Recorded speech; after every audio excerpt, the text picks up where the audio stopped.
the Fifth Generation Leadership Podcast with Grant and Rod. Lead us in, Grant. All right, welcome to another episode of Fifth Generation Leadership. Today with us, we got former Lieutenant Colonel Brad Miller, and as always, myself and Rodney. So we're gonna talk to Brad about his time in the Army, leadership. He was in the news a bit and had some interviews regarding the vaccine mandate, and it ended up pushing him out of battalion command, and he ended up resigning his commission over it. So we'll talk about that, and just what he's doing now, mindset in terms of leadership, in terms of government, all that stuff. So without further ado, Brad, how'd you get started? What we usually start with people is we talk about going back as early as childhood, because for a lot of people in the military, that's kind of when the idea comes into their head that it's something that they want to do. So we don't need to go back that far, but when did you decide that you wanted to join the Army? Okay, cool. Hey, thanks for having me on. Yeah, I appreciate it. I was just telling Rodney that I listened to you guys' interview. I had listened to a little bit of it a couple of weeks ago, and then I listened to the rest of it last night and then this morning. But I think I saw something you guys had posted a couple of weeks ago about your podcast and starting it up. So really happy to be here. And hey, I appreciate what you guys are doing. The stance that each of you have taken individually, but then also what you're doing with this podcast as well. So so to answer your question, so I'm Brad Miller. I grew up in North Carolina. I grew up in a family that was a pretty typical, Southern family, pretty patriotic, but not a military family. But I would say I was kind of close to the military in a way. I mean, I was from North Carolina, but I mean, I didn't live anywhere near Fort Bragg. I mean, as a kid, I don't even think I knew Fort Bragg existed, right? But when I say I was close to the military, I was always kind of interested in it. So then in high school, I was kind of looking at maybe applying to one of the service academies. To make a long story short, I ended up at West Point, and then I graduated in 2003. I didn't know anybody who had gone to West Point before. In fact, I had never even visited, but I just showed up, and then a couple years later graduated, and so then went into the Army in 2003. Hold on, I didn't realize you're a ring knocker. Yeah. There's a surprising number of people from the service academies that have stood strong in the vaccine mandate context. So I wish there were more, but but I think that I think it's disproportionate. It feels disproportionate. Maybe that's just the people that I ended up getting connected with, but sure. Like two of the other people that we've talked to so far, Mark Zito and Rob Green, we're both service academy folks. So I mean, I've done interviews with a couple of guys who are fellow West Pointers like myself, and we're pretty I'm just gonna be honest. I mean, we're pretty hard on our fellow graduates, because it's kind of like, where are you guys? What are you doing? We all went to West Point, and there's a special type of indoctrination that that you're going to get at one of the academies in a good way. I mean, unfortunately, the academies are not what they were 20 years ago, just like you could say for the military. But still, when I went through, I mean, I'm very proud to be a West Pointer, and I'm very proud for a lot of the lessons that were that you were imbued with just as a cadet, and I wish a lot more people had taken that to heart. But anyway, it is what it is. So on that note, what are some of those lessons? Because that's, something John Bose, I remember having a conversation with him, and, they still cover that stuff because he's a recent graduate of the Air Force Academy. What are some of those lessons that you feel like prompt you to ask that question, where are you guys at? Because it's like, we went through the same thing. They espouse the same values. What are some of those? Go ahead. Sorry, can I add? I almost feel like it'd be beneficial to kind of paint the picture of West Point and the camaraderie or the the entity that is everybody that goes to West Point, so people can kind of understand. Because even me, you know, I have my own like my own stereotypes or own knowledge or own whatever, but from everything that I've ever understood, it is very strict adherence. Like you will participate in like community stuff within the community. You will like, you know, a lot of philosophy is into it. Like a lot of things go into what is West Point. You know Yeah. what I'm, if that makes sense what I'm saying. So Yeah, it's a great question. So, so real quick for those who may not know a whole lot about West Point. So West Point is also known as the United States Military Academy. So it was founded in 1802, and it was founded with the express purpose of allowing an education entry into the officer corps of the United States. And anyway, you know, a couple decades later, you formed the Naval Academy, and then about 100 years after that, you formed the Air Force Academy with similar charters for their respective services. So it's a 4-year institution. Of course, it grants you an undergraduate degree upon graduation, and I mean it's a very strict regimen. It's very strict in terms of the academic rigor, but then it's also very strict in terms of your formation as a prospective Army officer. And so, well, what comes with that? Well, you're going to have a lot of formation of character. And this is something that, you know, West Point takes very seriously. And it is going to start the minute that you arrive at West Point. You're going to be thrown into a very stressful environment, much like anybody who's going to, you know, join the Army in some capacity, right? Like you're immediately under a lot of stress. So that's going to happen at West Point too. But also, you get the feeling when you're at West Point that you are part of something that is much larger than yourself. I mean, it's in the milieu of the area. it's like the essence of it almost. Yeah, And right. you got to think like going back all the way to 1802 and like the establishment of it and a representation of the government at a time where you know, we're militarized and expanding and whatnot. Like its establishment is a like a legal entity or a, you know, almost a source of law of sorts, if you will, if that makes sense what I'm saying. Even the location of West Point, where it was actually constructed, is at a very specific point um, of strategic importance during the War for Independence. So, I mean, that site was selected on the Hudson River for a very specific reason, you know, to create the academy. But Right. but yeah, so there's a term that is used collectively for all graduates from West Point. It's called the long gray line. Um, you know, gray just because of the color of the uniforms that you wear. It's also the color of most of the buildings that are at West Point, et cetera, and the weather for most of the winter. But yeah, the long gray line. So when you graduate from West Point, I mean, you know, it's just within you that you are a member of a centuries long institution, you know, and you carry that with you. And I mean that in a good way. I mean, Yeah, it's it's a hard place prestigious. to go to school. You know, they say that it's a hard place to be, but it's a great place to be from. I mean, that's very true. But you know, they take the honor code very seriously. They also take teamwork very seriously. And I'll just give you one real quick example. And this would be similar to what people would learn in basic training too, or in Ranger School, et cetera. But when I was a plebe, so when you're a plebe, that's your first year at West Point. And so you'll have formations a couple times a day. You'll typically have formation before breakfast and before lunch. But if you're a plebe, at least when I was there, I don't know if it's still the same, you had to be at formation 10 minutes early. And so all the plebes in your squad, what you would do is you would go to one person's room, and then from there you would you would make sure everybody's uniform was straight, and then you would walk down together to go form up 10 minutes early. And if one of your squad mates was a couple of minutes late, maybe coming from class, then you would wait until they got there so that you would all go down together, and understanding that by doing so, now you're all going to be late. You're only going to be, you know, 6 minutes early instead of 10 minutes early. And so you kind of like, that's kind of against human nature. So you kind of have to like learn to do that, because you're very frustrated because internally you're telling yourself, but I'm not late. I'm ready to go and be on time, but I got to wait for so-and-so who's late.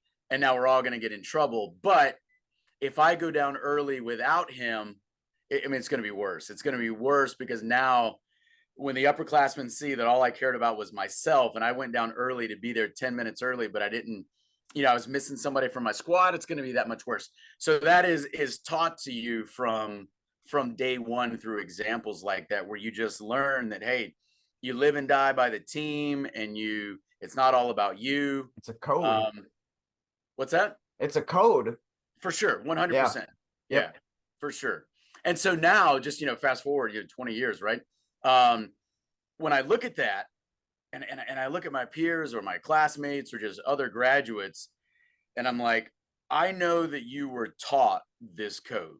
Right. And I know that you have a sense of honor and you have a sense of courage and you have a sense of integrity.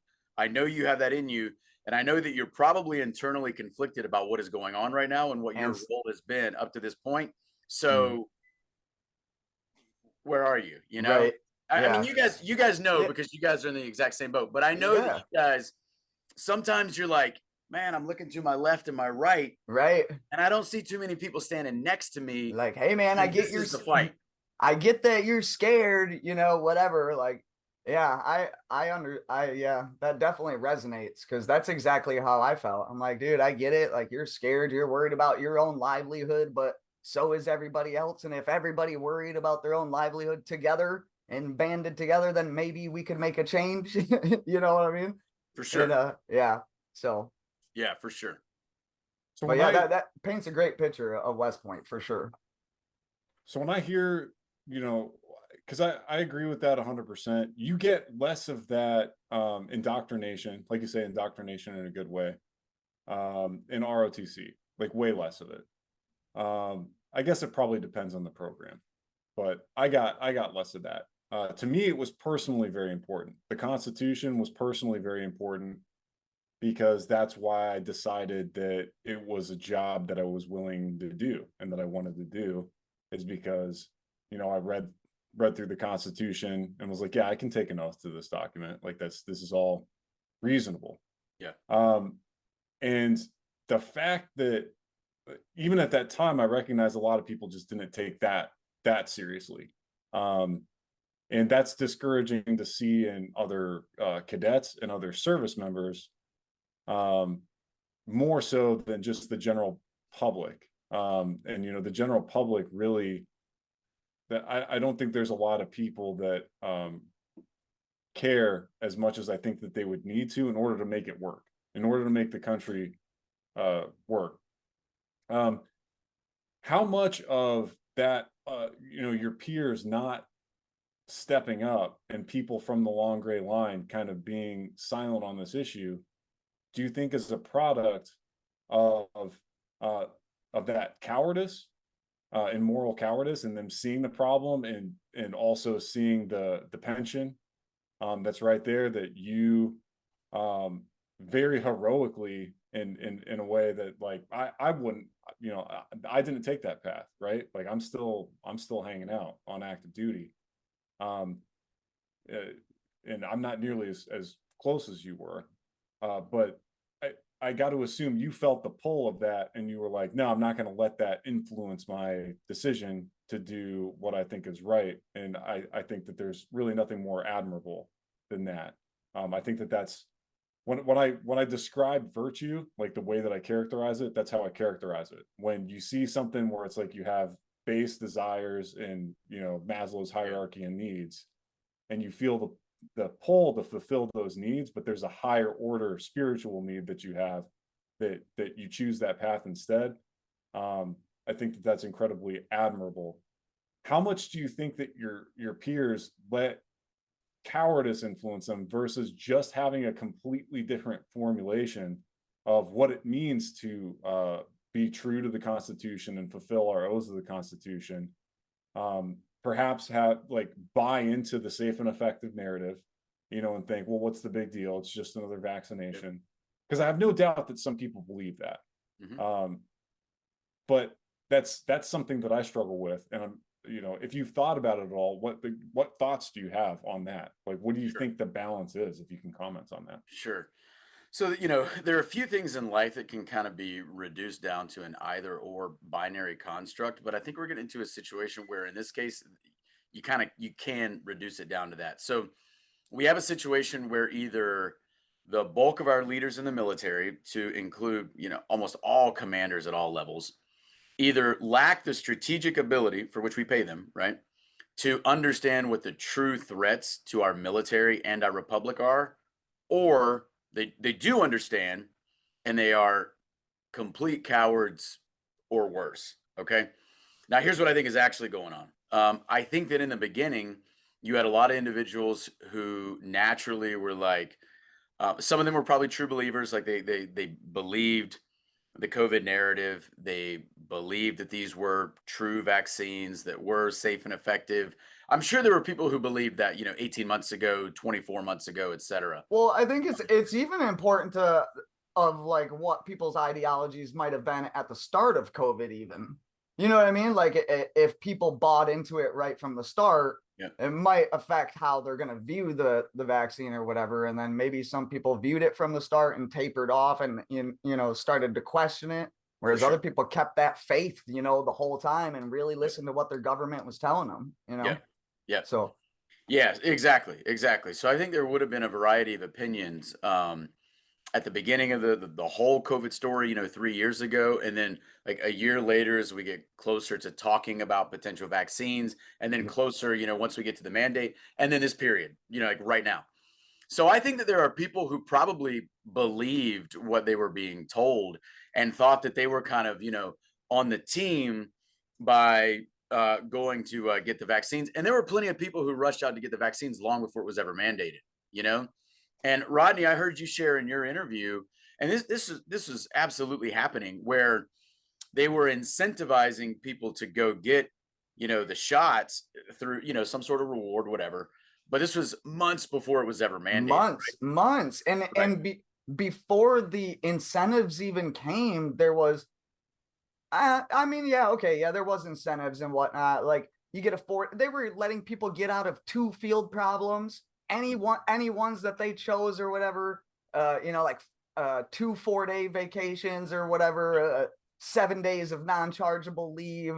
And then, once that stopped working, then they're like, okay, well, if you don't get it, then you can't go home on leave, or go to any schools, or go to any promotional freaking schools, or and we're gonna line you up and bring you in one at a time into the battalion conference room that is seated with a tabled arrangement of BC sergeant major, all first sergeants, and all commanders, and march people in one at a time and hound them on why they're not going to get the shot.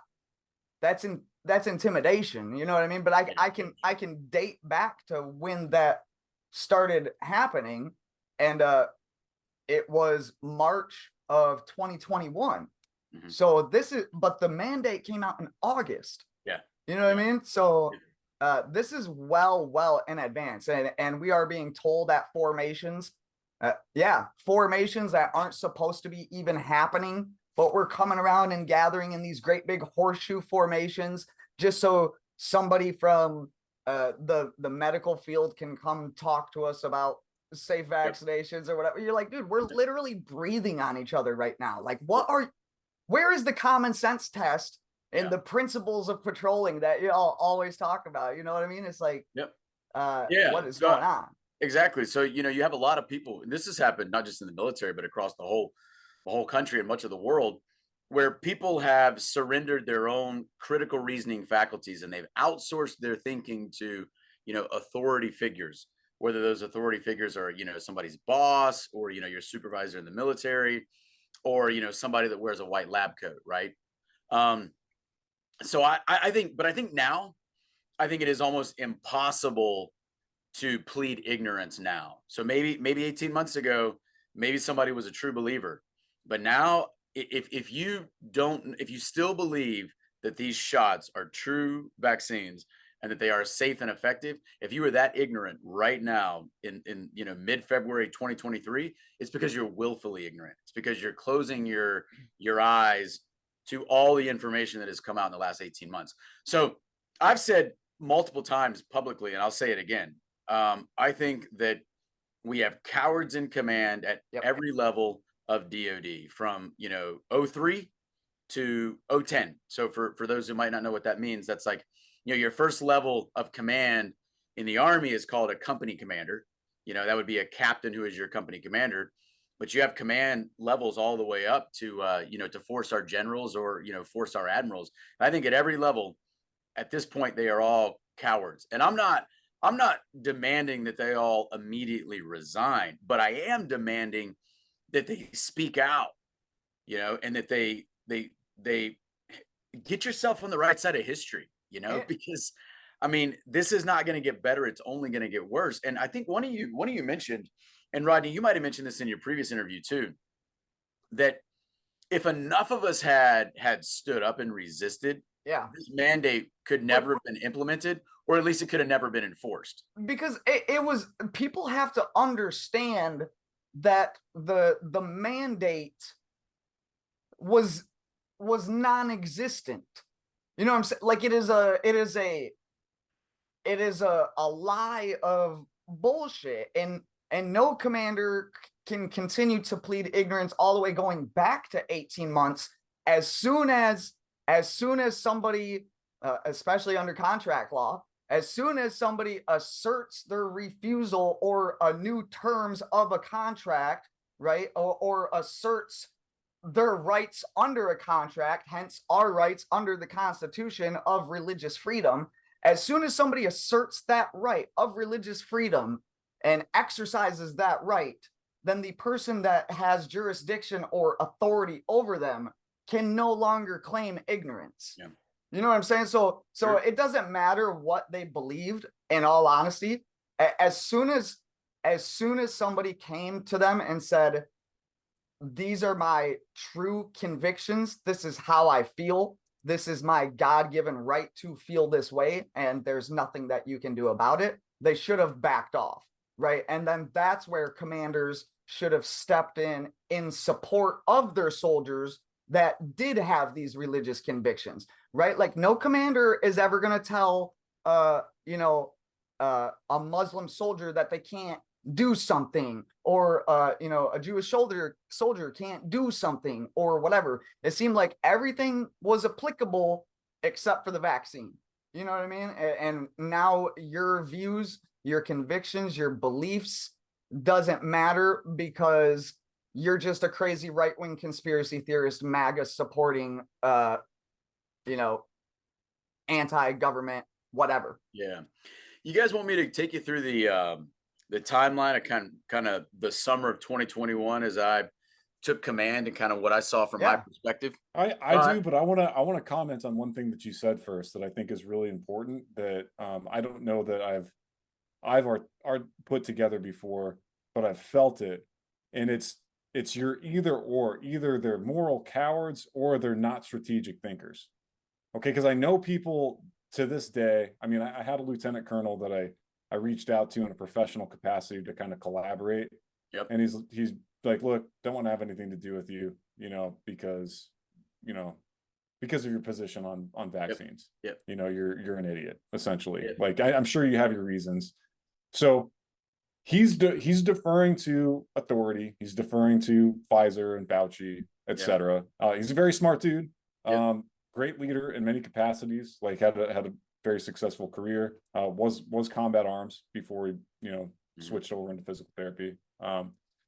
So I can't say that he's an idiot or a coward, but I can say that he lacks the kind of strategic thinking that we need.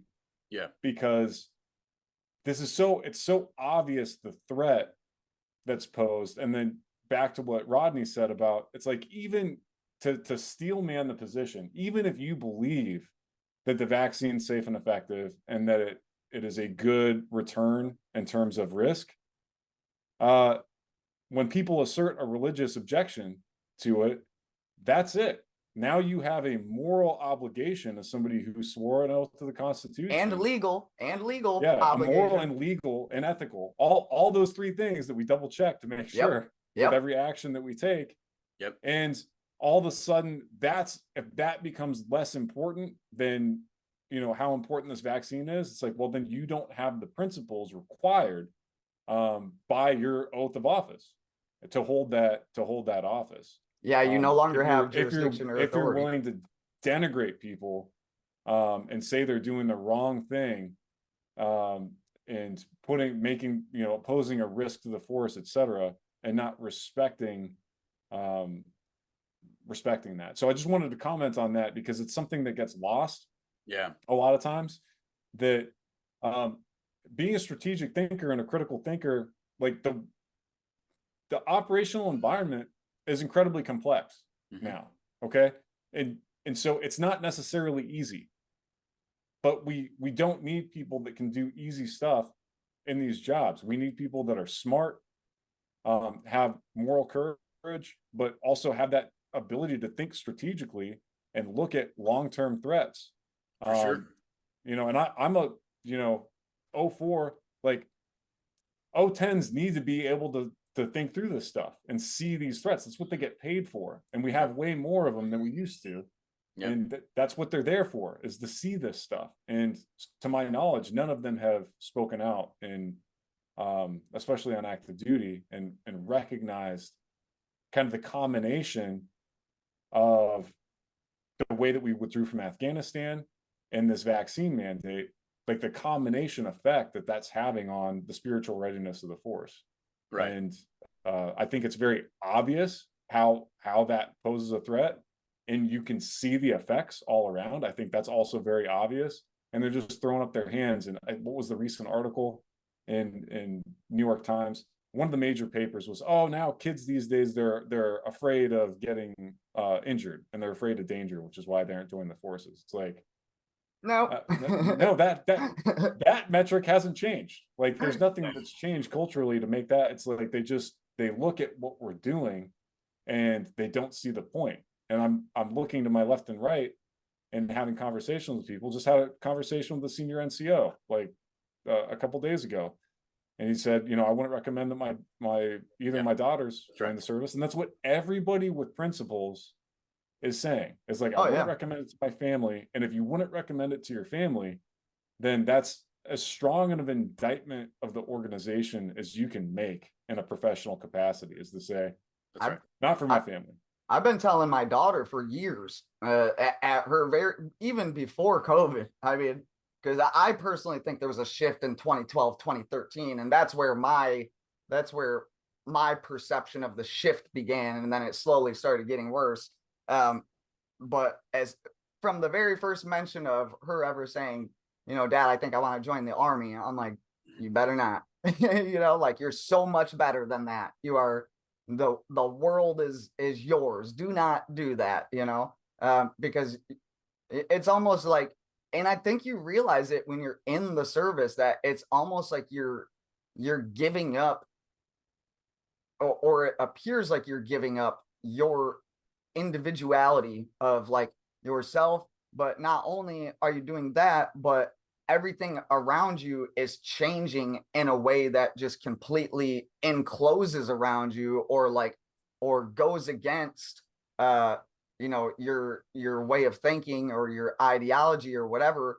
And you know, I don't know if you ever watched the that congressional hearing or whatever, when they were talking about, I can't remember who was talking, but there was a comment made about the voting age.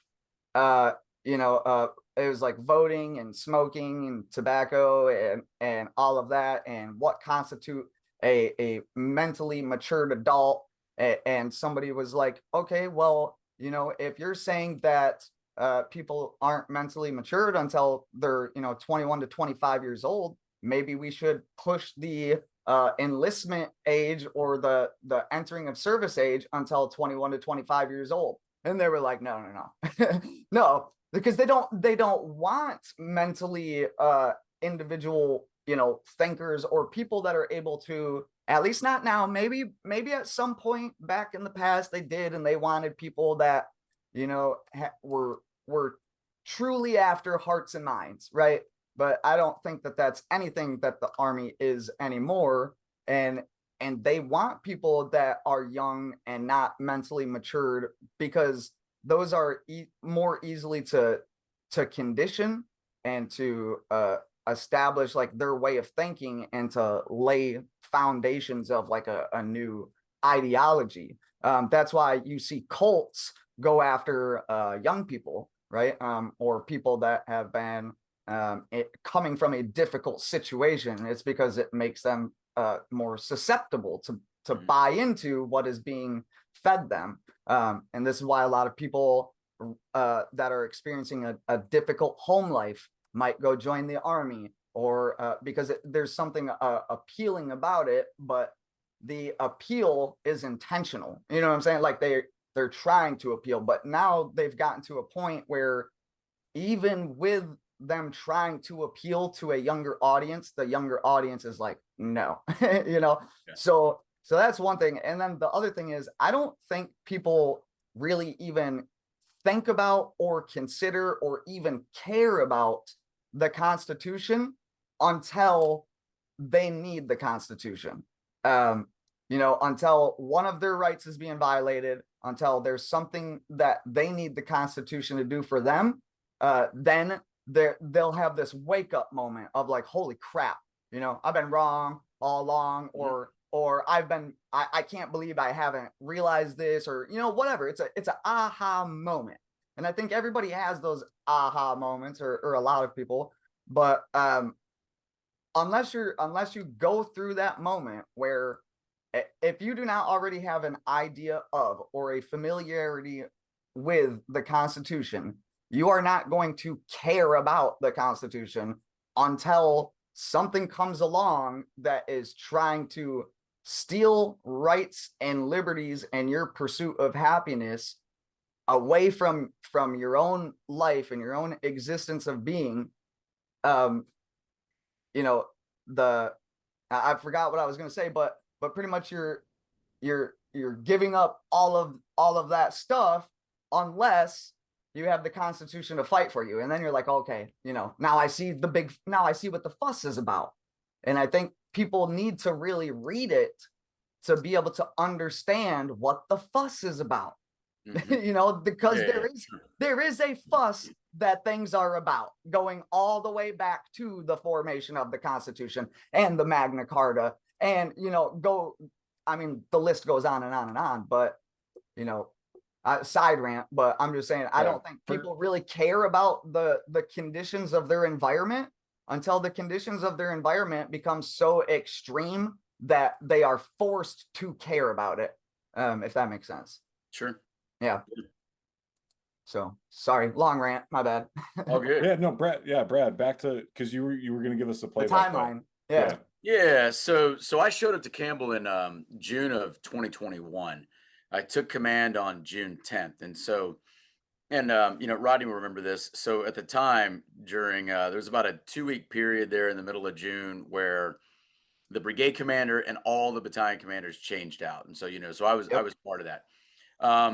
So, you know, June 10th, when you're thinking in the grand scheme of things from a timeline perspective, so that's about 2.5 months before the mandate is going to be implemented, right? Yep. And I'll be honest with you, so I knew exactly what I was walking into. So I knew that I was coming in and that I was on borrowed time. I knew this from day one. And so I'm a lieutenant colonel who's getting ready to take over a battalion. I show up to Fort Campbell and I'm wearing a mask, and virtually nobody else is, because at that time the policy was, if you're vaccinated, you don't have to wear a mask, right? Yep. So if you're wearing a mask, everyone immediately knows, oh, you're one of those. It's like the Star of David, man. You know, it's like the that was like the yellow star. You know, an infuriating time. Yeah, completely. So you know, you're, by virtue, and I'm not a fan here of the mask. I mean, believe me, I know you guys aren't either. But I mean, but it was the policy. I mean, I did comply, right? Yep, me too. So you know, you're wearing the mask, which broadcasts to everybody that you're one of those dirty, unvaccinated folks, right? You know, you're probably a danger to everybody. And then they look at the rank on your chest too. That's right. They see the mask, and they see the rank, and they think, oh no. This guy is not on the team. He is not on the team. And that's I don't know if that was a thing where you had came from, this whole team. I had never, like, no place I had ever been in the Army ever talked about being a member of the team Yeah. more than freaking 3rd Brigade of Fort Campbell. Everything was, why aren't you being a member of the team? Hey, team, how's it going, team? Everything was Yeah. team this, it was like crazy. All right, my bad. Continue Yeah, on. it's kind of funny because there is a strong reputation, of course, that the Rakasans have. Yeah, absolutely. And That some of they're that's good, some of that's crazy, whatever. But yeah. I was taking over the battalion that I had put number 1 on my list. So I was selected for the battalion. When you rank order all the battalions that you want to command, I had put 21st BEB as my number 1 choice, and that's what I got because I wanted to go to the 101st, and within the 3 BEBs, the one that I wanted to be in was I wanted to be in the Rakasans because of the reputation of the brigade. So And anyway, so they have they do have a huge reputation, a long history, but it's almost like they're trying so hard to live up to that for sure, now. for sure. Yeah. So just as an aside for people listening, because this is something that a lot of people that aren't in the Army, and even a lot of people in the Army that are maybe more junior might not know. Becoming a battalion commander is incredibly prestigious. Becoming a battalion commander and going to the number 1 battalion that you picked in one of the most high speed The regular highest Army units in the decorated entire unit. Yeah. Army Mhm. is the definition of high speed. So just wanted to throw that in there as to make it clear to listeners what the context and what that means. And I'm assuming they don't just pick anybody, right? Like you had to not everybody even just gets to be a battalion commander, even to right. get selected to command a battalion, let Right. alone So go get to that your one, number 1 pick.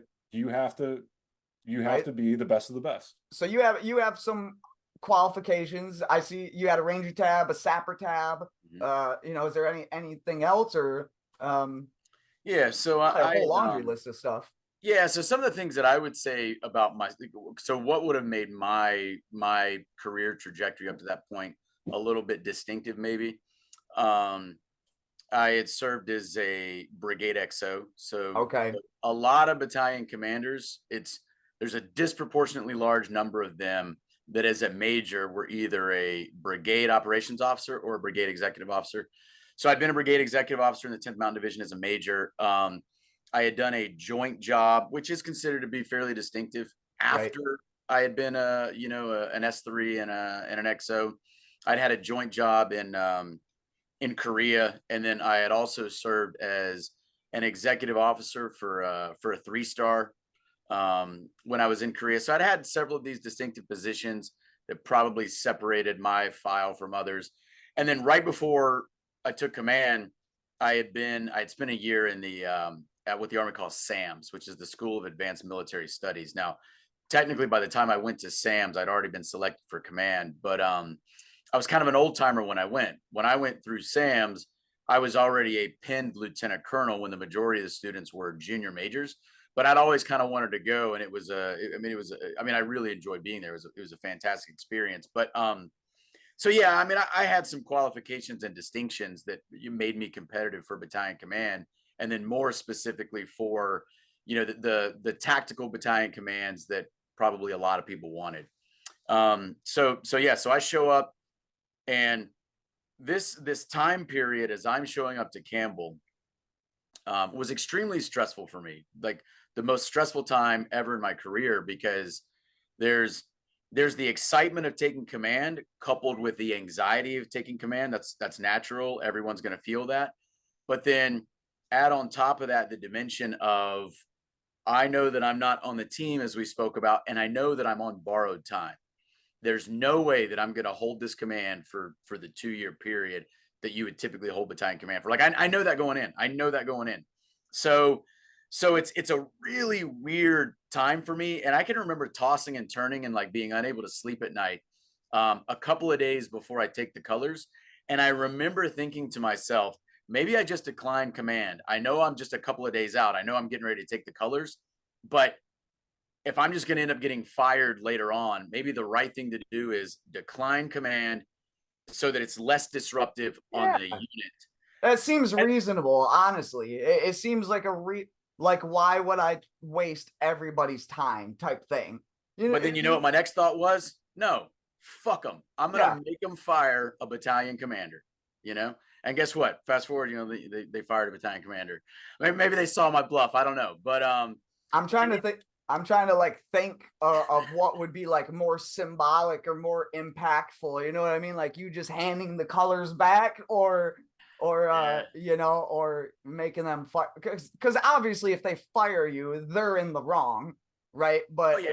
but if you're refusing to take command, you're also standing up for and acknowledging that you're that you're not into what they're into and you're standing up for something, if that makes Yeah. sense. So Yeah. So somewhere along the way, I had to just tell myself that my command was going to be reduced down to this whole vaccination issue, particularly once the mandate was implemented. Now, because now it's, hey, you got to get it or you're gone or whatever. And so I just realized that, hey, my whole entire command, which was only 4.5 months, is going to be it's going to be about a sense of, you know, honor, integrity, loyalty to the Constitution, etc., and things that are normally important during command. You know, the performance of your battalion at JRTC, the way in which you adjudicate, you know, the Uniform Code of Military Justice, the way in which you know, whatever. All those things are also very important. Don't get me wrong, but right, this is the fight. right, Those things right now, they don't mean much if we lose this fight. And so I mean, I'm sure you remember, Rodney, but you know, we went to JRTC in September, right? yeah. That's when I got counseled. They Yeah, that's right. called me. I got counseled over the phone. If that's not the most unprofessional freaking thing ever. And the counseling statement was just a mess. And like, there's no like magic bullets. There's no like real like plan of action. It's you're gonna abide by this, and you're gonna initial these. You remember? Did you have to sign the counseling statement? Mm-hmm. Yeah. So you probably remember it. I actually posted it on my Twitter too. If anybody wants to look me up on Twitter, it's Rodney Greenway. But I put the entirety of my religious exemption and the whole 9 yards of everything I'd gone through. I posted it up on there if anybody wants to get an idea of like what we had to sign and the paperwork that we were given. Right. So, Right. yeah. So yeah, exactly. So the you know, for the viewers out there, just to maybe jog everyone's memory. So on August 23rd, 2021, the FDA approved, supposedly, right, the Pfizer vaccine. And you know, we can talk about the whole shell game between Comirnaty and, you know, Pfizer, BioNTech, et cetera. But the very next day, DOD then, you know, implements the mandate. So this is August 24th, 2021. Well, a couple of weeks later, our brigade goes to what's called JRTC, the Joint Readiness Training Center. And so for those who may be unfamiliar with that, you literally take your whole brigade, you deploy from your duty station down to Fort Polk, Louisiana, you know, all your equipment, and it simulates a deployment, and you're down there for about a month, and you're going to go through all these simulated training exercises and maneuvers in an environment that is as realistic as possible. And you know, therefore all the stresses of deploying down, and you can see the pictures there. Yeah. The This is how they were marked when they went to JRTC. Right. But it's not like there was any, the non-vaccinated weren't separated from the vaccinated. They still went and trained together, but these bracelets somehow protected everybody throughout the entirety of the training exercise. So, and along this, people are also wearing masks, and it's literally the exact what you're describing, Brad. Honestly, yeah, it's crazy. I'm trying to figure out how to stop sharing this. Okay. So you're right. So, you know, people wear, I mean, I had a little armband on too. So at this point, so it's September. So the mandate has just come out. Mm-hmm. I would almost say that I am in so I'm a battalion commander at JRTC, trying to command my battalion when we're, you know, in the box. And for those who don't know what that means, that just means that you are in these live simulated maneuvers that are supposed to replicate real combat. You know, very, very stressful environment for, you know, about 14 days. So I'm in there commanding my battalion like any other battalion commander would be doing, but I know in the back of my head that I am in a status of almost being what I would call pre-fired, you know, or pre-relieved. Right. Because we're post-mandate, and I, you know, I thought I was on borrowed time when I took the colors in June. And now I'm like really on borrowed time because the mandate is in effect, and I know that I'm not going to comply, and it is literally a matter of time before I'm going to get relieved. So this is weighing very heavily on my mind while I'm in JRTC, you know, trying to command my battalion, right? So we come out of the box, we're still at Fort Polk, Louisiana, and they start doing all the counselings. I was counseled directly by the brigade commander, and you know, he and I had a great relationship, and he and I had spoken multiple times about this, and he was cool with me the entire time. He knew my stance on the whole vaccine mandate thing. I had made it very clear to him from day one, and he said, hey, you know, so he ordered me, which was part of the process, right? You get counseled, you get ordered to take the vaccine, you officially refuse, you had to go watch some ridiculous video, like a 3-minute long animated video from the CDC. You guys remember this? Yeah, and it was No, based so on, it was yeah. integrity based. It was a link in the counseling statement of a place where a website you were told to go, where you had to watch a video, where you could become informed on the safety and effectiveness of the vaccine. It was the dumbest video. It's so stupid, but it's supposed to, you know, assuage your concerns about the shot. So anyway, so you watch that video, you go back, you get ordered again to take the vaccine. If you refuse again, you got to go speak to like the brigade surgeon or, you know, somebody in the medical field, right?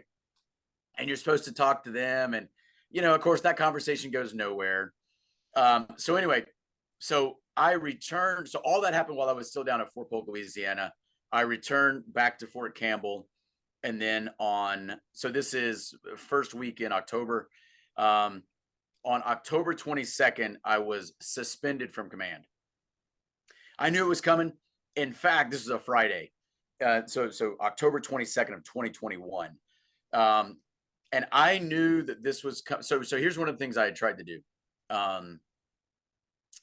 I had conversations with all of my unvaccinated soldiers, and one of the things that I had tried to do with them was by company, I would sit down with all the unvaccinated soldiers, and I would invite the company commander and the first sergeant to sit in. I told them, hey, I'm not trying to throw some coup here. I just want all these guys to be prepared for what's coming. So I would sit down by company with, you know, maybe, you know, 6 or 8 soldiers, however many that company had that were unvaccinated. And I would say to them, I'm not talking to you because I'm also unvaccinated. I'm talking to you as your battalion commander. And I'm just saying, I'm not going to tell you to take the shot or not take the shot, but just please understand this is about to become mandatory and you got to have a plan.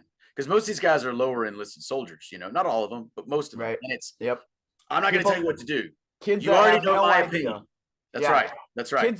Kids that have no idea, and they are looking towards their leadership for guidance because this is something completely new. Like, yeah, we've gotten vaccines before, and we've all gone through SRP or the soldier readiness process where they jab us with a whole bunch of vaccines or whatever. But this one was different, and this one was a lie and a manipulation of the public and of the world and of humanity, and just felt different. So if you had this perception that something was different about it, you were looking towards the people that are supposed to be giving you guidance and are supposed to be your leader and are supposed to be setting the example, you know. And when the people that are setting the example, or when the people that are supposed to be setting the right example are setting the wrong example,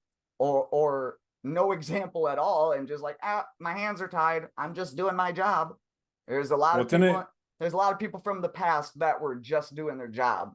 Yeah, it didn't take much digging, even for junior soldiers, in order to find out that they didn't have the FDA approved vaccine on hand. And saying, hey, I would like to see the vial, was met with, no, you're not allowed to see the vial. And it's like, wow, they are lying to me. And then getting forced onto a bus, forced into a line, and if you're a refuser, you go over there and face the wall. These kids were terrified, frankly. Many of them were terrified. So what you did, like you said, regardless of your vaccine status, like every leader should have been doing that with their soldiers. Correct. That's exactly right. So I and I told my brigade commander I was doing that. I was like, hey, just so you know, because I thought it might get back to his ears, and I didn't want people to misinterpret. Because people would. Oh yeah, of course. As it was, I'm sure people did misinterpret it, even though I'm sure. I think it's very clear that what you were doing is what every leader should have been doing. That's right. If they cared about their soldiers. Right. I personally think that the only ones that demanded to see like the vial or actually went and read the FDA approval letter and then went back and referred to the emergency use authorization letter that the new FDA approval letter was referring back to, like, you're getting into like, now you're starting to get into like the weeds of law and like how the layman doesn't understand how like law works and stuff, and how to like track stuff back to its original source, and how things are being worded, and things are legitimately worded in a way that is only meant to be understood by the people that write it, if that makes sense. And that's no tinfoil hat stuff. That is legalese. That is legalese. That is like legal syntax, almost, if you will. Legal documents, or documents that are proposed as legal, they're supposed to meet a certain criteria even, and meet certain approval, and under certain authorities who are appointed under certain jurisdictions. And it gets freaking crazy, right? And if you don't know this stuff, and they didn't even tell anybody that, right? It was literally just the news came out one day, the FDA approved the vaccine. And that wasn't just for like the military, right? That was for like the whole general public even. Because at first we had the emergency use authorization, and then the news came out, and it's almost like the news can say whatever they want to say, as long as the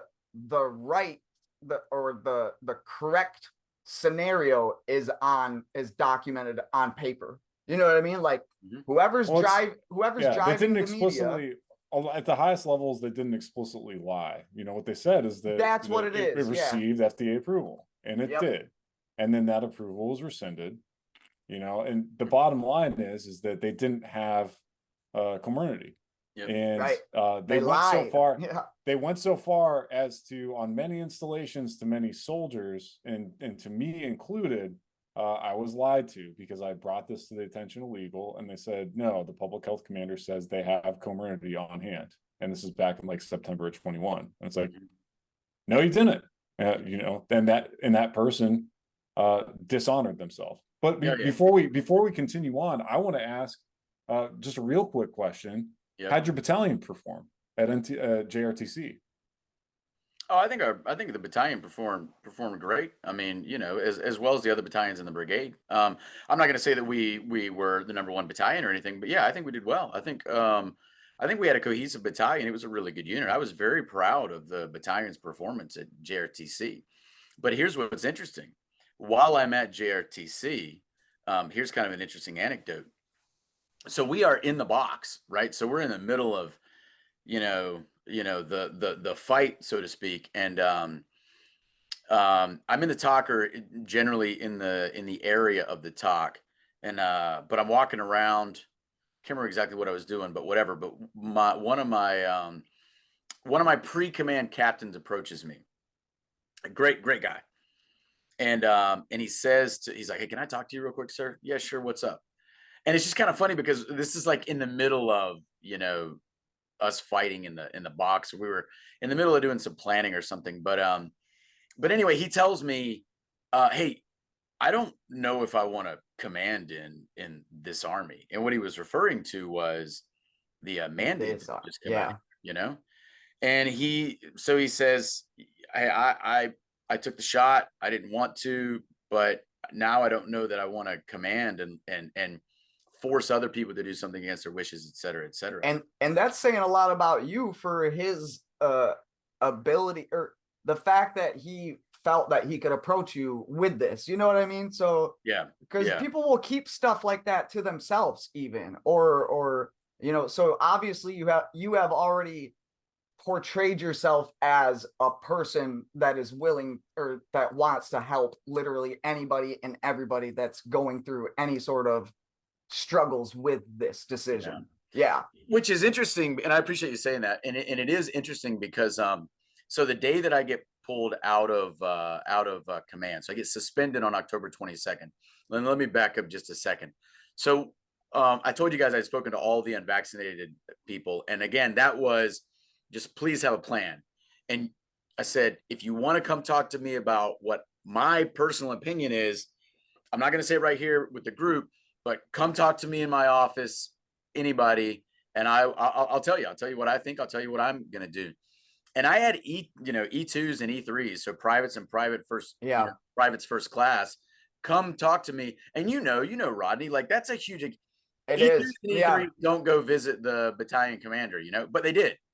Oh yeah, I'm not even thanking battalion commander, like as you're speaking and having private in my, like, as you're telling the story, this is something. Okay, so what he's doing and what he's saying that he's doing with the soldiers is something more like that maybe a platoon leader or like a company commander might do to their because it's like a smaller group and you have a closer relationship with everybody, right? But once you get to the battalion level, there's hundreds of people, right? And it's harder to keep relationships and build those relationships. And typically the battalion commander is viewed as somebody that's strictly business and abides by whatever the army's telling them to do, and does not care about your personal opinions. And if the army wanted you to have personal opinions, they probably would have issued you some. Yeah. So so about 550 people in my battalion specifically. Right. Yeah. So I had these young, probably 20-year-old soldiers that would come.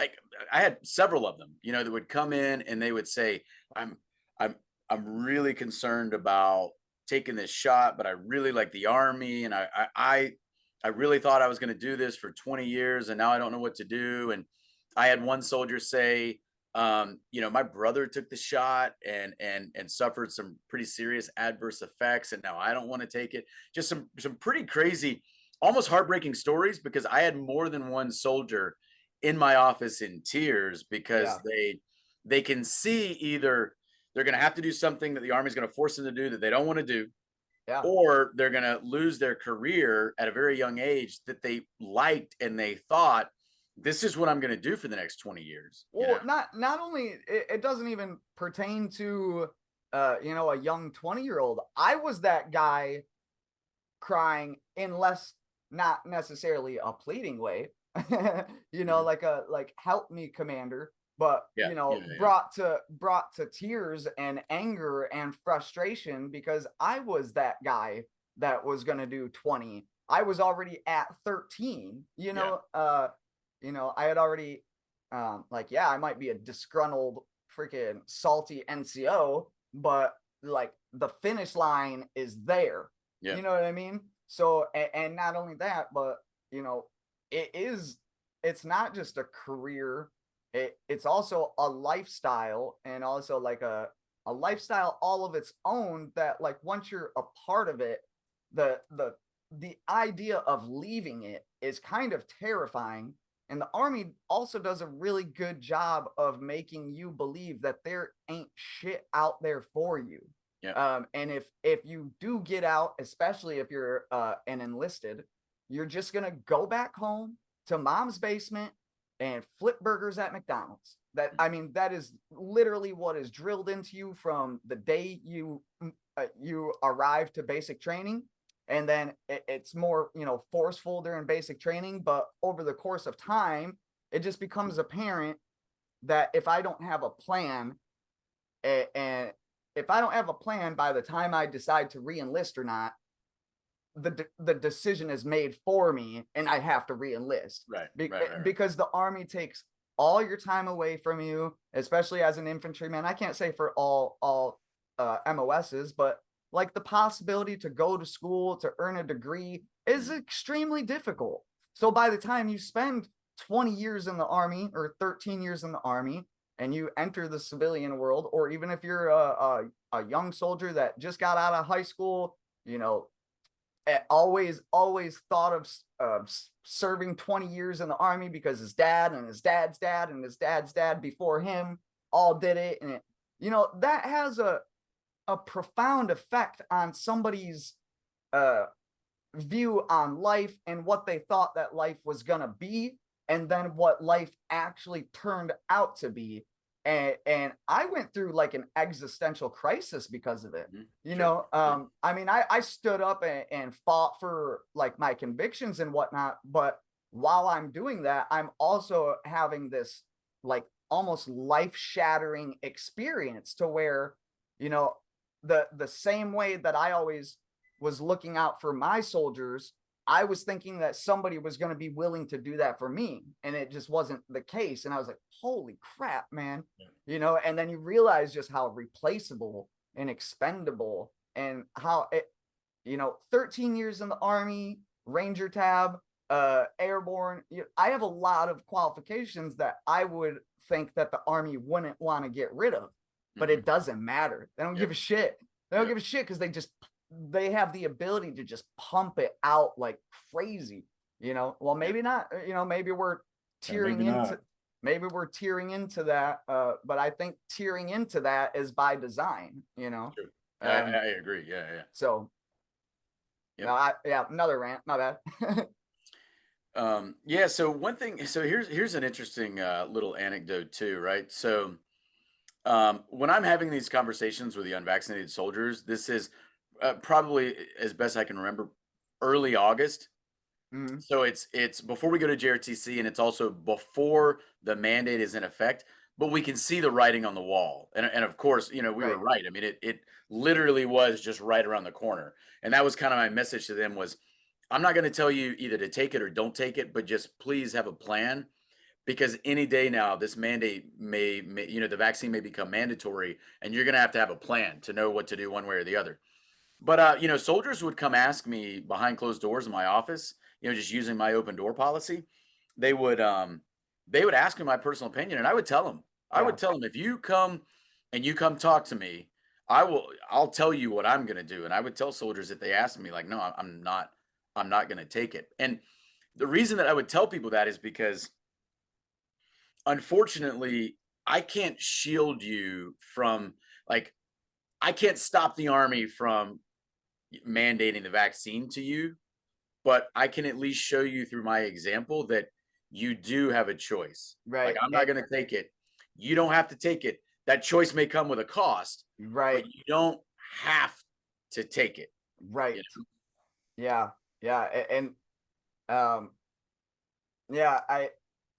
because we use the term, and I'm guilty of it too. I say I talk about people that were forced to take it, right? I say that in a way that is like under coercion, threat, or duress. Sure. Because, but at the end of the day, I wholeheartedly agree with you. People did have a damn choice. You know, if your job is saying one thing, well, whatever, man. What's more important, your job or your personal convictions? Are you going to give up? Are you going to completely fold on your entire essence of your existence for your job? Or are you going to, you know, fight for yourself? Right. And unfortunately, there's so many other variables that get added into it that make it extremely difficult, such as, you know, wives, kids, mortgages, you know, especially in the system that easily can put us upside down, you know. There is a choice, but it is a very, very difficult and almost forced choice to make. And, you know, so I had an in brief. I think this is actually before I officially took the colors, maybe 2 days prior, right? And I had an in brief with the company commanders and first sergeants, and then all the the OICs and NCOICs, so the officers in charge and the NCOs in charge of each of the staff sections, right? So leaders within the battalion. So I had kind of an in brief with them. I think it was 2 or 3 days before I officially took command, and it's just kind of, hey, this is me. And I had a couple. We were in the battalion classroom. I had like maybe 5 slides. Here's my background. Here's kind of what I've done. Here's what I really care about, etc. And so I put a couple things on there that I really care about. But what I really wanted to stress to these guys, because again, I know I'm on borrowed time, and I know that eventually my entire command is going to get reduced down to what I did with, about the whole vaccine issue. So I told them right there, I ain't gonna hey, be here for long. yeah, I said to them, let's just address the elephant in the room. I'm wearing a mask. You guys aren't.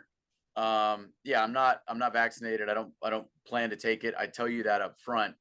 And by the way, here's some things I really care about. Now, Yeah, this is June, so it's not mandatory yet, but I right. told them I really care about doing the right thing, and when I say that, it's not just lip service. I really care about operating, morally, ethically, legally, constitutionally, etc. And I believe in doing the right thing, consequences be damned. And this was kind of one of my taglines that I used while I was in command, because I use that exact same verbiage in the counselings that I gave to, my command sergeant major, my 2 field grades, the company commanders, etc. I believe in doing the right thing because it's the right thing, and I believe in doing the right thing, consequences be damned. And so I kind of cited some of that language later on when I was having to write rebuttals. So I wrote a rebuttal to the letter of reprimand that I got, and I put in that rebuttal. I told my subordinates that I believe in doing the right thing, consequences be damned, as if to kind of communicate to the CG, who I mean, I know he didn't care, but Yeah, it's like, this is what I told my subordinates, and I believe it. And I want my subordinates and I want everybody else to know that when it came time for me to throw my cards on the table and walk away, I threw my cards on the table and I walked away. right. Now, this letter of reprimand, was this specifically because of the vaccine mandate, or is this because they found out that you were talking to soldiers personally or whatever? No, I was just for my own refusal. Oh, okay. Did anybody? Yeah, Did because they anybody? couldn't. Yeah, they couldn't do it because it's open door policy. The open door policy. Yeah, I know, but obviously they don't like it. To be honest, so my brigade commander was actually he was cool with the fact That's that I cool. spoke to soldiers. That's so cool. so on the day that I got suspended from command, right? Yep. So in the morning, it's like PT time has just ended, right? So Mhm. it's early morning still. I get a text from my brigade commander and it says, "Hey Brad, I've been told I got to suspend you today." When he says I've been told by, like, that clearly means from the CG, right? I'm just doing my job though. Yeah. So Yeah, now this was not a surprise to me. I knew this was going to happen any day.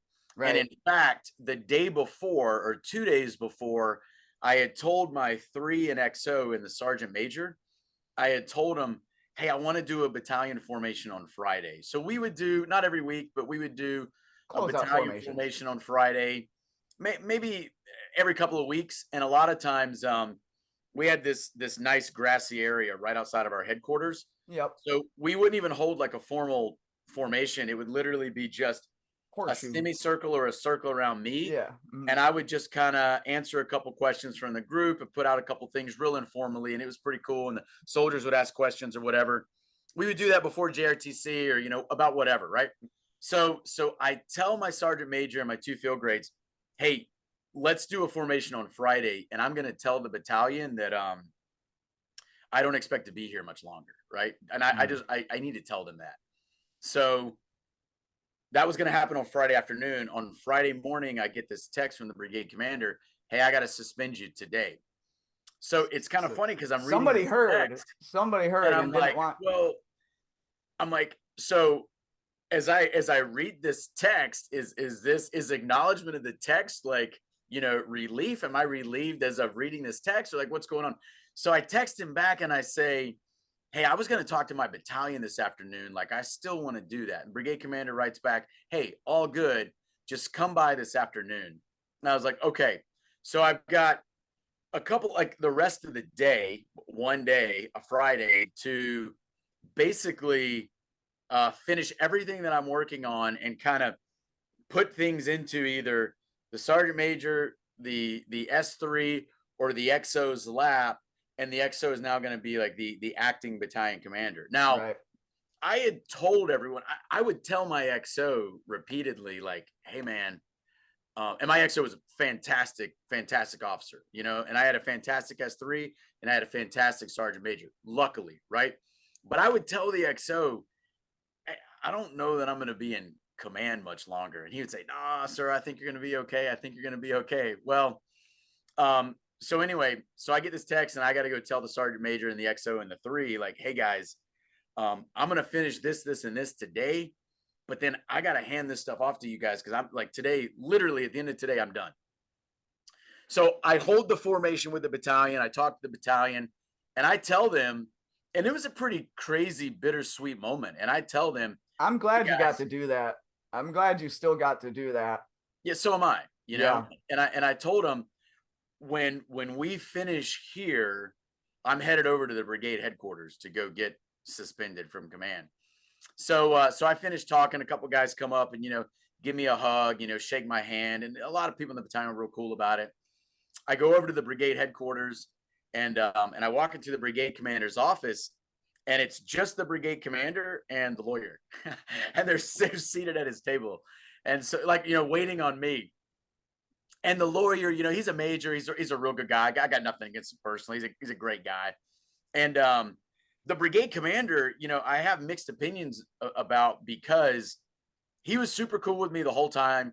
He never treated me any differently because of the whole vaccination thing. He even gave me props for the way that I handled it with my battalion, and I'll explain that in just a second. So in that regard, I will always be grateful to him for that. But at the same time, He lost an aspect of yeah, humanity it's in your just like, eyes. Yeah, I mean, he's as much of a coward as everybody else. And I was saying Right. something about the CG, you know? absolutely. Yeah, I agree. And I had a one-on-one conversation as part of the battalion commander's shadow program in early August, sometime in August. And I had a one-on-one conversation with the CG. And I've said CG multiple times. For those who don't know what that means, it just means commanding general. And so that is the division commander. So for those who may not necessarily know what that means, my battalion, about 550 soldiers. Above the battalion is the brigade. The brigade has about 7 battalions in it. But above the brigade is the division, and division will have, you know, multiple brigades. So a division commander is a 2-star general, you know, probably 30 years of service. So I had a one-on-one conversation with him behind closed doors in his office. And we talked about the whole vaccine thing. And I told him, you know, I'm not taking it, and I know what that means for my career, and it is what it is. And he was, to his credit, he was super cool with me about it. I later had some pretty significant heartburn with him, which I'll explain in just a second. But on that day behind closed doors, we were 2 gentlemen, both of whom are Army officers, both of whom are commanders. Just one of us is a 2-star and one of us is a lieutenant colonel, and one of us is on the right side of this vaccine issue, and the other is not. So Yeah. I mean, we know how that's going to go, right? But he was super cool with me. To his credit, he was super cool with me, and he's like, I just need you to understand what you're going to give up if you go through with this. And I told him, I know exactly what I'm giving up. I know exactly what I'm doing. And in my mind, he was going through his due diligence as a commander with me, like I had done with my unvaccinated soldiers. And Right, to inform be you grateful for that. to inform you of your rights, let you know, have a plan. Yeah. Even more and than I- that, though, man to man. Yeah, I mean, he was sincere. Like he And was. I really feel like that's what it was at the beginning. You know, you're talking about like June timeframe. You know, and you were talking about the writing on the wall and how everybody could see the writing on the wall. The writing on the wall was so clear that I initiated action to start a med board so I could try to medically retire, because I knew that that was the only chance I stood at getting my retirement that I had worked so hard for. Yep. But when it first came out, you know, June, you know, through September and even after I'd say really around the time that the counseling statement came out is when everything really changed. But before that, I feel like everything was man to man because everybody was kind of seeing the writing on the wall too. But then it got to the point where the bosses are chewing out the leaders for not enforcing the writing on the wall, and the leaders are getting so annoyed at being chewed out all because of this one person that refuses to follow the writing on the wall, and then everybody became out for themselves, right? The only thing that mattered to that commander is his livelihood, not yours, his position, not yours, you know, and his career, not yours. And that sucks because it was the same people that you had already been talking to man, you know, and you had already taken in their views. You already know how they felt before it even became a thing, or at least you have an idea. Or but I'm also guilty of always thinking that people think just like I do. You know, because I have this, I always think that there's no way people could be buying into this shit. You know, I'm very guilty of that. And I have to like wake up and realize that some people are completely blind and asleep, or however you want to word it, and just go with the flow.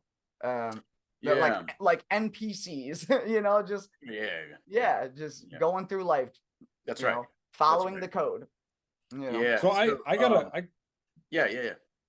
just when you were talking to the CG, when you were talking to the brigade commander, did those strategic implications of this ever come up? Did they give you an opportunity to say, hey, you know, why this is a line in the sand that if it's crossed, it's like, yeah, I understand what I'm giving up. And I wanted to comment on this too, because this idea of it's a trade-off and like I'm giving this stuff up, it's like, yeah, it might seem like I'm giving some stuff up, but really there's a utilitarian aspect of doing the right thing, which is that our entire civilization, if stepping over this line becomes normalized, Western civilization is done.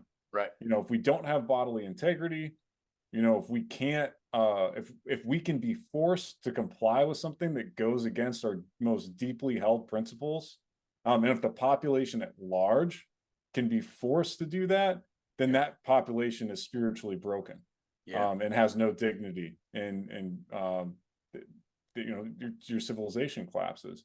I know that that's kind of heavy stuff, but did they give you an opportunity to talk on that stuff at all? Not as much as I would have liked to, and this is kind of one of my regrets. So later on, so months later, like after when I was on my way out of the Army now, and so this is mid 2022. So like probably 8 months after I had actually been suspended and then relieved, maybe even closer to like 9 or 10 months. Anyway, a lot more information had come out.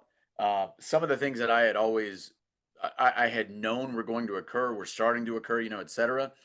And I was supposed to have counseling with the CG, like OER counseling, not for my OER from command, which was a relief. Yeah, because you were working in G5, right? That's right. That's right. So like my final OER from the Army. I never got a final NCOER. I never got this OER, but it was written. I never saw it, but it was written, and I was supposed to have. Oh, they signed on your behalf? I have no idea what they did. I never saw it, but it was in the system, but it had not been signed by the raider, the senior raider, for me to be able to sign it. And I'm waiting because I'm kind of curious about what it says, and I have counseling scheduled with the CG, and it gets canceled, and then it gets rescheduled, and then it just drops off altogether. And and he was forward. The CG was forward, but it was going to be like a VTC counseling. Yeah. You know, and it got scheduled. And I wanted that counseling to occur because I was days away from signing out on terminal leave. Yeah.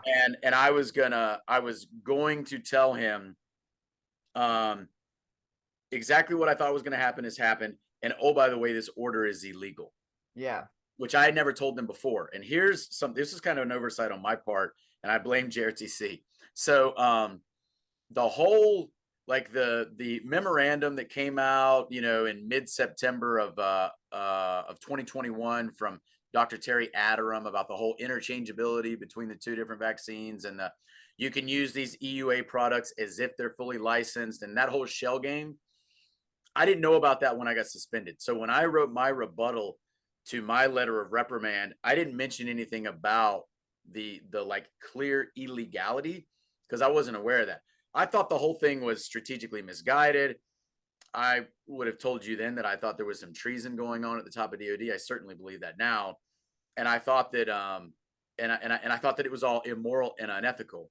I did not use the word illegal because I didn't know about that whole shell game. I probably learned about that maybe just after I got suspended, maybe towards December of 2021. Yeah, you didn't have time. You were busy commanding a battalion. Yeah. Well, not- And we were in JRTC. Yeah, that's a in crazy the box where you're like Yeah. not even supposed to have, your phone Yeah, and no, stuff. that's totally blocked off from yeah. the outside world. But Yeah. so there's some things. So I wanted to have this conversation with the CG. And I never got a chance. And it's curious to me why that counseling that I was supposed to have on my way out the door never occurred. And I'll tell you, here's something else that's really curious is, so I got suspended from command on October 22nd. 6 days later, October 28th, a memo was signed by the CG formally relieving me of command. Now that's pretty typical. You get suspended first. I was going to ask if it was the same or different. So Yeah. So Yeah. there were a couple of days in which I could have submitted matters for consideration as to why I Right. should be relieved of command. I didn't even do that. I submitted a rebuttal to the letter of reprimand, but when my suspension from command came around, I'm not even going to play this game, Yeah. So I didn't submit any matters. On the 28th, a memo was written, signed by the CG, formally relieving me of command, right? How did I get that memo? It was signed on the 28th of October. I got it via email on November 15th, so 18 days later, and it was emailed to me by the brigade judge advocate. So a major who is a staff officer. So I didn't even get it from a commander, and I didn't even get it from somebody who outranks me. Now, nothing against that major. He was just told, hey, send this to Lieutenant Colonel Miller. But it's like, He doesn't. so I was formally relieved of command via email 18 days after the memo had been Right. signed, and I received the email from a staff officer Who doesn't have the authority to serve it. I'm Yeah. not trying to make it all about rank, but it's just, No, it matters. It matters because it's majors who are staff officers don't relieve battalion commander, right. Yeah. Yeah. So, There's It's- like a whole system of who's able to do what and who they're able to approve to do stuff in their absence. And if that person is of lesser rank than the person that they're supposed to have authority over, now there's other complications into the matter. And it's literally like you're going to have to dive into the weeds of the United States Code and the Uniform Code of Military Justice and figure it out, but it's in depth. yeah, It's I would have so liked to there's- have been relieved in person. Now, Rodney, you may remember this. So the whole division went to the field in early November. Yes. 2021. Big, huge, division training event. After just getting back from JRTC. That's They right, were that's only right. back for what, 2 weeks? That's right. Maybe? Yeah. Yeah. And that's weird to have back to back like that. Right. So after I get relieved of command, I go to the division staff to work in the G5, so the plan section. So I am in the D main, so the division talk, right? I'm in there working with the planners. The CG's there too, right? The CG sees me, he shakes my hand, he says, "Hey Brad, how's it going?" And I say, "Oh, great," right? I mean, that's the extent of our conversation, but I'm there for several days before I get this email. And it's like, first of all, in my mind, I should have been relieved in person. Right. Yeah. So I should have been relieved in person. And it also, being in the field is not an excuse because I'm literally in the same talk as the CG. Right. It literally would have been as easy as me just going to the back of the the tent where like the CG's little area is, and just Yep. going in there and reporting just as if we were in his office, back in garrison. And that Yeah. never happened. But I will give credit where credit is due, because here's an interesting part of the conversation as well. So we are, and this is where I have mixed opinions about the CG. So we are, because I think that was a cowardly move to not relieve me in person, and then I don't get this email till 18 days later. Totally ridiculous. But Right. we're in a meeting in the division talk. We're in a meeting with the CG, and I'm in that meeting, and we're in just one of the back areas of the tent, going over whatever. And I don't remember what the topic of the meeting was, but it was something that was not field related. It was some project people were working on for, once we got back to garrison, and they're briefing the CG on it. And the CG says, how is this going to impact battalion commanders? He's kind of talking to himself. How is this going to impact battalion commanders? And then he says, well, I got a couple former battalion commanders in here, let me ask them. And he looks over at the Division G3, but in his line of sight, behind the Division G3, I'm seated. And so he says, hey, G3, who had just come out of battalion command, right? What do you think about this? And the G3, gives him an answer. And then he's looking at me, but I don't realize that he's looking at me. I think he's still looking at the G3. And then he says, hey, Brad, what about you? What do you think about this? And it totally caught me off guard, because he's asking me a question as if I'm a former battalion commander who like served a full, complete, honorable battalion command, just like the Division G3 did. So it totally caught me off guard. And I was like, not even prepared to answer his question, because I was like so shocked that he was asking me as if I was a guy who served an honorable full 2-year battalion command. So that was I don't know, even if he did or did not intend that, but he did it publicly. He did it in a meeting. It still means that he viewed you as a professional. Yeah, it was to me it was a cool moment, And so again, I file it away on the side of, I appreciate that he did that. Now I do wish I had my last counseling with him, because I'm very curious how that would have gone. That did not happen. I also shot a text to my brigade commander and asked him. I was like, hey, can we meet up at some time? I just want to come see you, my way out the door. And he never responded. And so that never happened, because I wanted to go.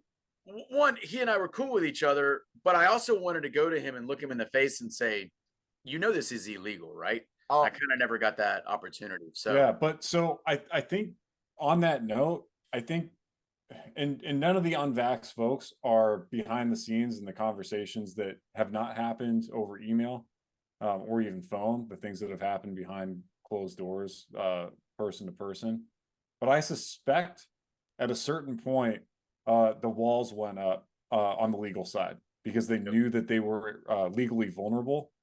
And the highest levels of JAG pushed down in word of mouth conversations, don't talk to unvaccinated folks. Yep. That's what Don't talk to them. That's all what the I was communications go through legal. The DoD is fighting this. It's not looking like it's a hard battle. Yep. And people are providing communications to legal teams, and it's coming out in court. The thing that got leaked to Rob Green, that universal denial system, stuff like that.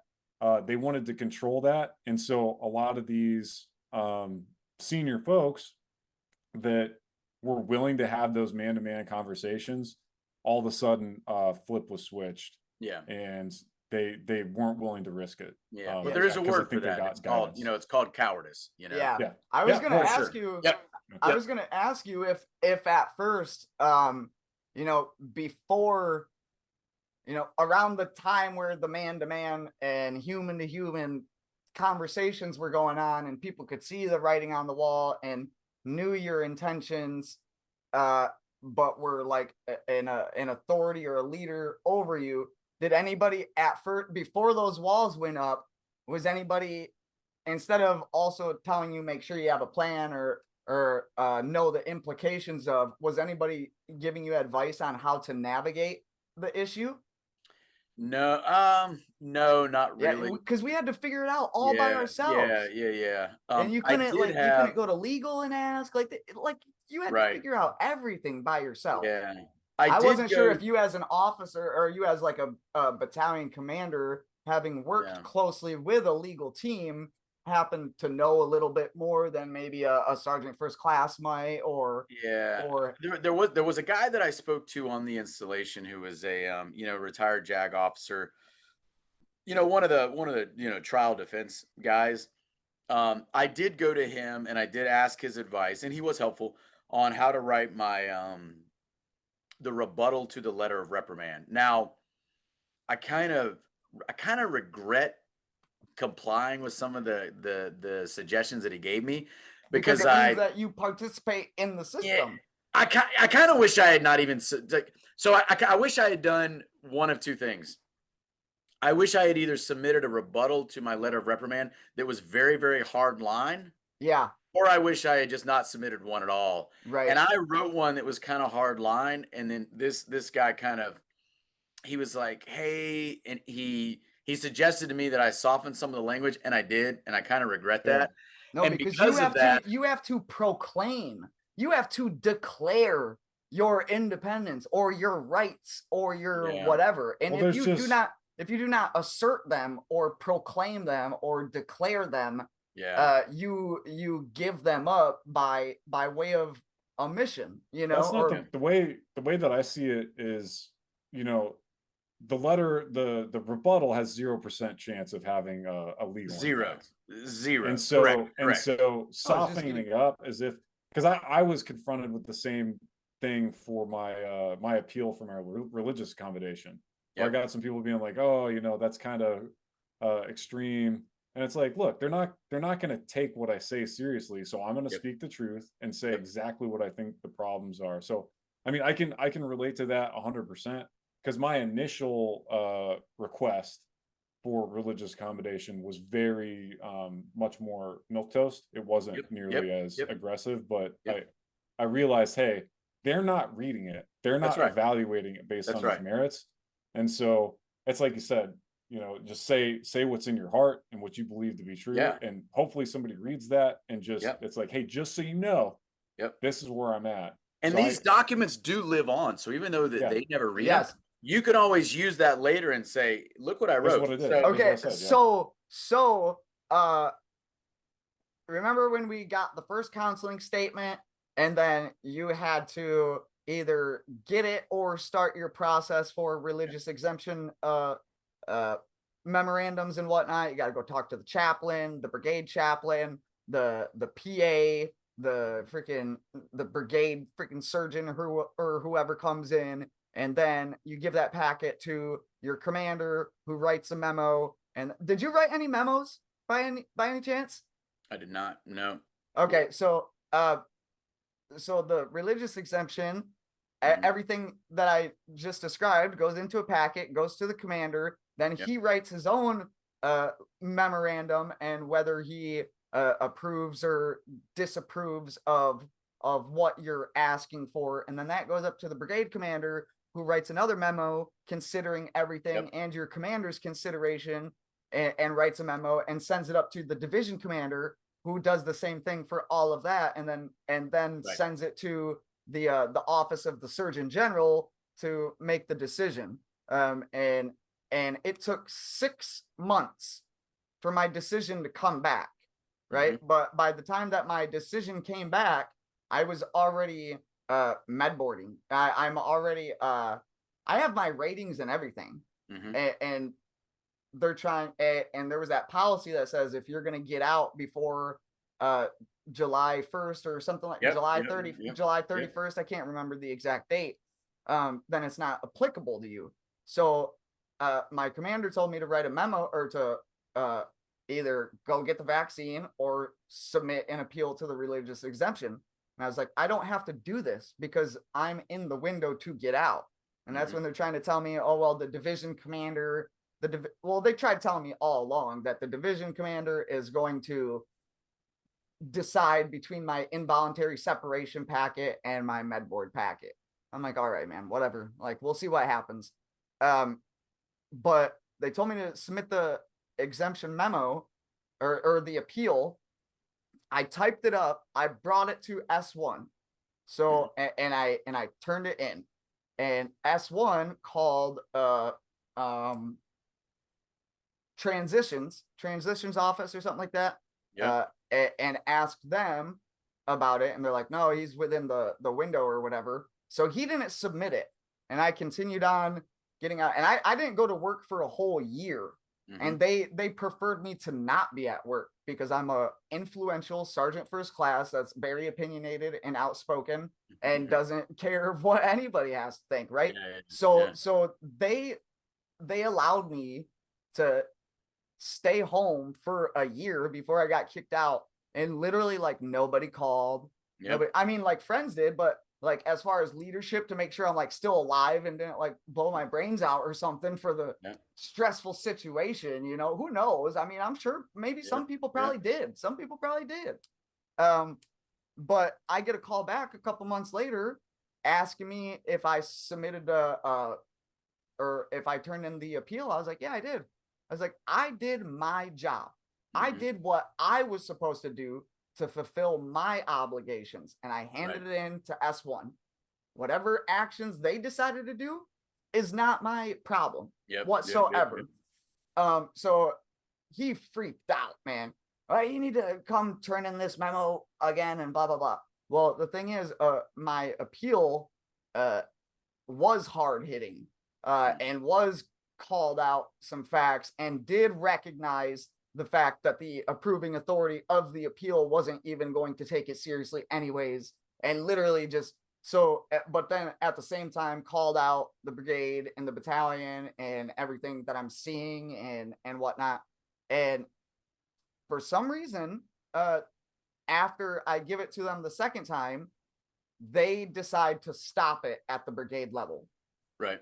So my religious voice was silenced because they suppressed my paperwork going forward to the approving authority. So at first I was like, you know what? I don't care. But when I submitted it, I was like, you know, because obviously this vaccine thing, this push to bodily autonomy or whatever is just the start, and we're gonna see it again. Right. And there might be another vaccine or whatever. So I'm like, man, it'd really be nice to have a piece of paper by the federal government, the Department of Defense, saying that I have a religious exemption. Right. So then nobody can like refute it or whatever.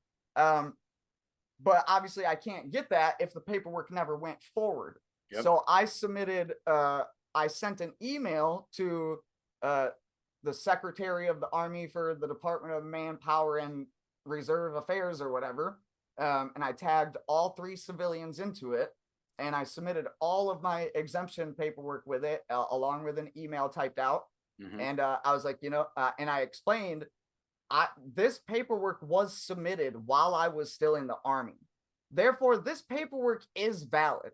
You know, I might not be in the Army anymore, but this is essentially, you know, something that I submitted while I was still in the Army, so therefore is under the Army's documentation. You know what I mean? Sure. So and I didn't really notice it, but they did end up sending me like an official it's not a refusal, but it's like, since you are out of the Army, we are going to drop this matter, pretty much. And they've done that with everyone now. So including me, like my pending appeal is never going to they did adjudicated. Well, they haven't said this explicitly to me. It's been at like, well, they should have. There's been releases in the Xord, you know, like when the mandate was rescinded, saying that they're going to stop processing. Yeah, but rescinded or not, it's still these are the I know. This is the stupidity of bureaucracy. So Brad, what I want to get into, you know, because we've been talking a while, we haven't gotten to talk about leadership stuff explicitly. That's always something we like to hear from folks, and especially people that have demonstrated, you know, moral courage and acting in accordance with their principles. what are some key leadership principles that you've established over the years that you've seen that have been effective? Just I guess, yeah, nuggets that you've picked up over Sure. your Yeah. nearly 20-year career. Yeah. Yeah. Let me give an example of that, because we were just talking about, some of these memos that people were writing. So the last thing that I ever wrote to the Army was my resignation letter. And I did write that pretty sharply. And there's a part in there where you explain why you want to resign. And I said something like, um, I believe that what's going on constitutes misconduct and malpractice by DoD against the service members. And I see that my own values no longer align with the values of the senior leadership at DoD. And therefore, I believe that the best course of action at this time is for me to resign. And I intend that to be pretty sharp. Like, hey, my values that I hold dear, integrity and leadership by example, et cetera. That's not what senior, DoD leaders are about anymore. So therefore, I need to, separate myself. So just, I hope that I never want anyone to look at me and say that Brad Miller thinks that he is the best Army officer that ever put on the uniform.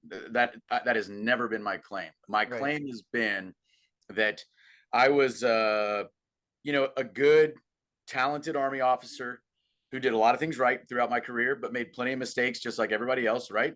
I'm Yep. not saying that I was anybody special, but that in this particular set of circumstances, which I think are the most important set of circumstances we've been in a very long time in our country, I'm not wrong. I got this right. That's Yeah. that's what I want people to Right. say. I'm not saying I'm better than anybody else, but I am saying I'm on the right side of this. And I wish that our peers would look themselves in the mirror. I'm not saying they're bad people, but I am saying that they're wrong here. And if there's anything that I learned along the way with my career, it's that it kind of goes back to that tagline that I mentioned before. You got to do the right thing, consequences be damned. And I hope that if anybody looks at me as some sort of example, it's even if they disagree with the decision that I made, like even if they still believe in whatever narrative, I would hope that they would at least acknowledge my resolve to do the right thing, even if it means, great cost. And I would say there are three major things that I sacrificed through the decision that I made. I sacrificed my command, my career, and of course my retirement. I got relieved of command. My career ended because I don't know, would I have been promoted to 06? We just have no idea. The implications are so much greater than that, though, because if you are a good person that does the right thing, consequences be damned, and there you have that example to set for others, and then you're removed from setting that example from others.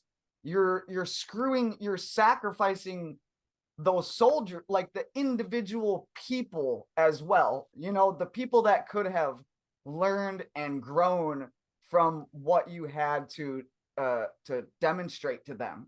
You're correct. You know what I Yes. mean? So Yes. and You're that, depriving them of the leaders. exactly, We've gotten of rid good of leaders. the true leaders, Yeah. Of terms leaders of- that care, like legitimately care, not ones that are just down to check the box. Yeah. Not one, not ones that will refuse to check the box either, though, but like somebody that can interpret UCMJ or whatever, United States Code mandates or whatever, but then also apply logic and reasoning to be first and foremost above those things. You know what I'm saying?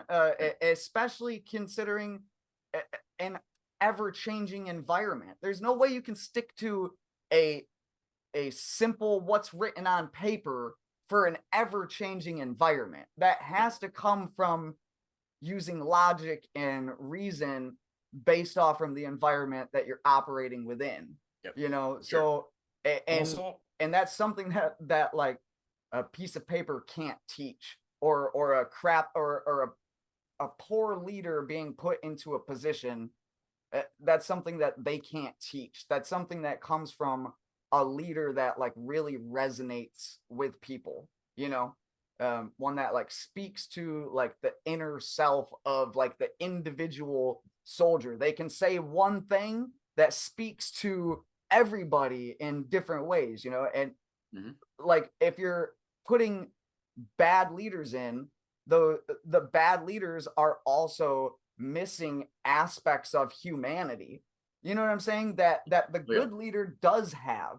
And it makes a huge difference in my opinion. It is like it's like you said about people agreeing with you, you know, everybody has slightly different values, and we all have a slightly different sight picture for like what the world is. Like we all have a slightly different map, but we can all recognize people that live in accordance with their principles and people that don't. So it's like whatever your espoused principles are, living with them is the example that I think is the most fundamental example that a good leader provides. You know, is, you know, living in accordance with your espoused principles. Your actions line up with your stated beliefs. Hypocrisy, I think, is the definition of toxic leadership. Yeah, for sure. Like double standard stuff. Oh, yeah, I hate it. So on in that term, you know, I think that's pretty straightforward. One thing I want to say about what you gave up, to kind of elaborate, because you're in a position where if you spelled this out, you know, people could accuse you for lacking humility. But if you get through a CTC rotation that goes well, like that's the thing in battalion command that's going to cause problems, right? And if you were to pick any one thing, you know, like sharp EO type stuff, you know, which if you have character is not going to happen you know, as a result of you. And CTC rotation, which is the most dicey because it's the most kind of outside your control. If you have people that are on your team that aren't prepared, and you got through that, and so you like very little chance that you would not have had a very successful command, and been lined up, and been very competitive for brigade command, and making 06. Like, so that's not, you know, we don't have to speculate too much. Like that's what you were on track for. And then in terms of giving up the pension, I mean, if you had compromised a little bit and said, you know what, like I do have religious belief that qualifies, so I'm going to submit a religious accommodation request. But that would have compromised a little bit because you still would have been serving in an organization that doesn't share your values. Right. In an operational capacity where it's like, you know, and at this point I feel compelled to defend myself a little bit to differentiate. This is why I think believe in H2F, holistic health and fitness, because really my stance is that holistically healthy and fit soldiers are the least likely to obey unlawful and unethical and immoral orders. For sure. Yeah, for sure. And that's my whole wheelhouse. But when you're in the operational army and your job is to execute the mission, and at a certain point it's like, well, this mission and what's being executed and what's being advanced is not in alignment with my values, you know, saying, you know, I'm not going to submit this religious accommodation request, even though I will qualify for one, because, you know, I can't not resign my commission because serving in this function is not in line with my values. Yes. There's no doubt, like at this point in retrospect, that you would have been able to get to 20 and get the pension if you had compromised on that principle. Right. Yeah. And so that's a huge thing, but it's like you said, consequences be damned. And then well, the third thing is well, that we kind of addressed it with the career versus like the battalion command. But I just wanted to say, like, you're not in a position to say, hey, clearly, like you are fast tracked, like you're one of the like I guarantee you had a hot freaking talent management file at HRC, right? Like you were one of the folks that the Army was going to rely on to be one of those senior leaders that is capable of getting shit done. And I was going to be one of those people, you know. I was being looked at for E8, you know. So it's not like, and I made 7 and 7, well, 7 and 8 just because I had to wait to go to actual MSLIC, you know. So like, yeah, it like snatched away everything that you had been working so hard for, you know, like, because for us to go to these schools and to do these career progression positions, it's through our own recognition of what the Army wants out of us in order to succeed. So when we work really, really hard to meet those requirements that the Army wants for the best of their leaders, only to have that all thrown away at the end, that's like, pretty wild, because you had literally lived by and done exactly what the Army wanted you to do, and you did it in a way that was so good that it was fast and faster than your peers, or maybe even people ahead of you. You know what I mean? And they're just like, nope, we don't care about you anymore. What Yeah. can you explain a little bit like what resignation means, like what it means for an officer to resign, and then also considering the fact that, I mean, so you did resign, but you resigned out of a result of the what do you call it, the kicking out of command, The relief of command. the relief of Yeah. command. So you resigned due to the relief of command, in addition to, or in combination with, the vaccine thing. And now, and it sounds like you lost your pension because of it. But considering I didn't make it to 20. Considering I'll the facts explain. after the case, couldn't you like submit proper paperwork to reverse this stuff, or to submit an early retirement packet? So to reverse the resignment, but then submit early retirement, if that makes sense, since they reversed everything. I'm certainly looking at, legal recourses. Just because I resigned and gave up my my retirement, and knowing full well what I was doing when I did it, does not mean that if the legal opportunity for this to get corrected comes available, that I wouldn't take it. I would. I mean, I do believe that I was, at the door of 20 years when all this happened. Here's what I don't want to do though. What I don't want to do though is, I don't feel comfortable putting the uniform back on. There's no way I would go back in. Right. That's what I don't want to do. No way. So here's what happened. So I was, I was relieved at the end of 2021, relieved of command. For anybody who might be curious about that, what that means in terms of the Army, just because I was relieved of my command position does not necessarily mean that I was immediately kicked out of the Army. Right. Because I was no longer battalion commander. So a couple of months passed. There was an Army directive that came out from, headquarters of the Army. I believe it was on January 31st of 2022. And that's when the Army clearly said, we want to have a fully vaccinated force by 1 July. Therefore, we're going to kick out everybody who is unvaccinated, other than those very, very, very, very, very small numbers of packets that they would have approved for some sort of either medical or religious accommodation. But they wanted virtually a fully vaccinated force by 1 July. So the mark was on the wall: either take the shot and be fully vaccinated, or you're going to get kicked out. And the word on the street was, if the Army kicks you out, you're going to get kicked out, but you're not going out the door with an honorable discharge. It's probably going to be a general discharge. That was kind of the word on the street. So I was looking at all this. I was reading this directive. I was trying to figure out what to do, and I decided I was going to resign. And there were two reasons why I wanted to resign: one moral and one practical. So the moral one we've already kind of spoken about, and that was kind of the way that I worded it in my resignation memo. Clearly, my values, which kind of closely align with the Army values, in all honesty, are not the values that are held by senior leaders of DoD, who have taken a total wide turn from what we would call, the Army values, right? The other, the kind of the secondary reason was a more practical one. And so I don't want everybody to look at me and just say, oh, this guy never thinks practically. So the practical rationale was, if I resign, at least I retain my honorable discharge, right? As opposed to potentially getting kicked out with, like a general discharge, even if it's a general under honorable circumstances.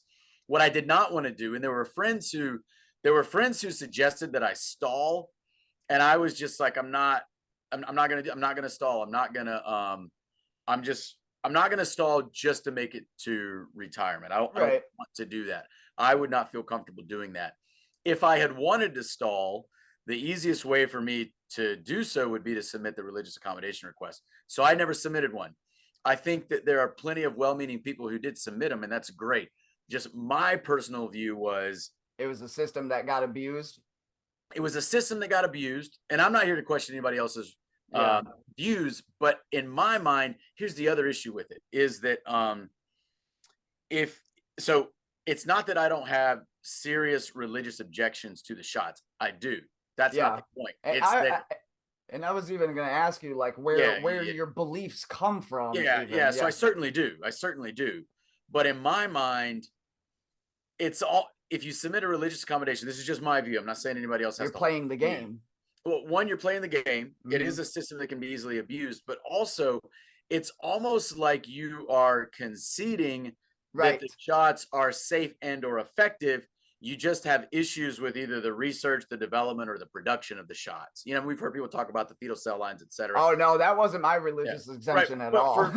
but for some people, they are. You know, and I'm not trying to diminish people's objections with that regard. I think that's great. It's just that for me, it's almost like before I'm going to concern myself with the, you know, the research, the development, the production, et cetera. It's almost like flashing neon lights. The principle of it, safe and effective. Yeah.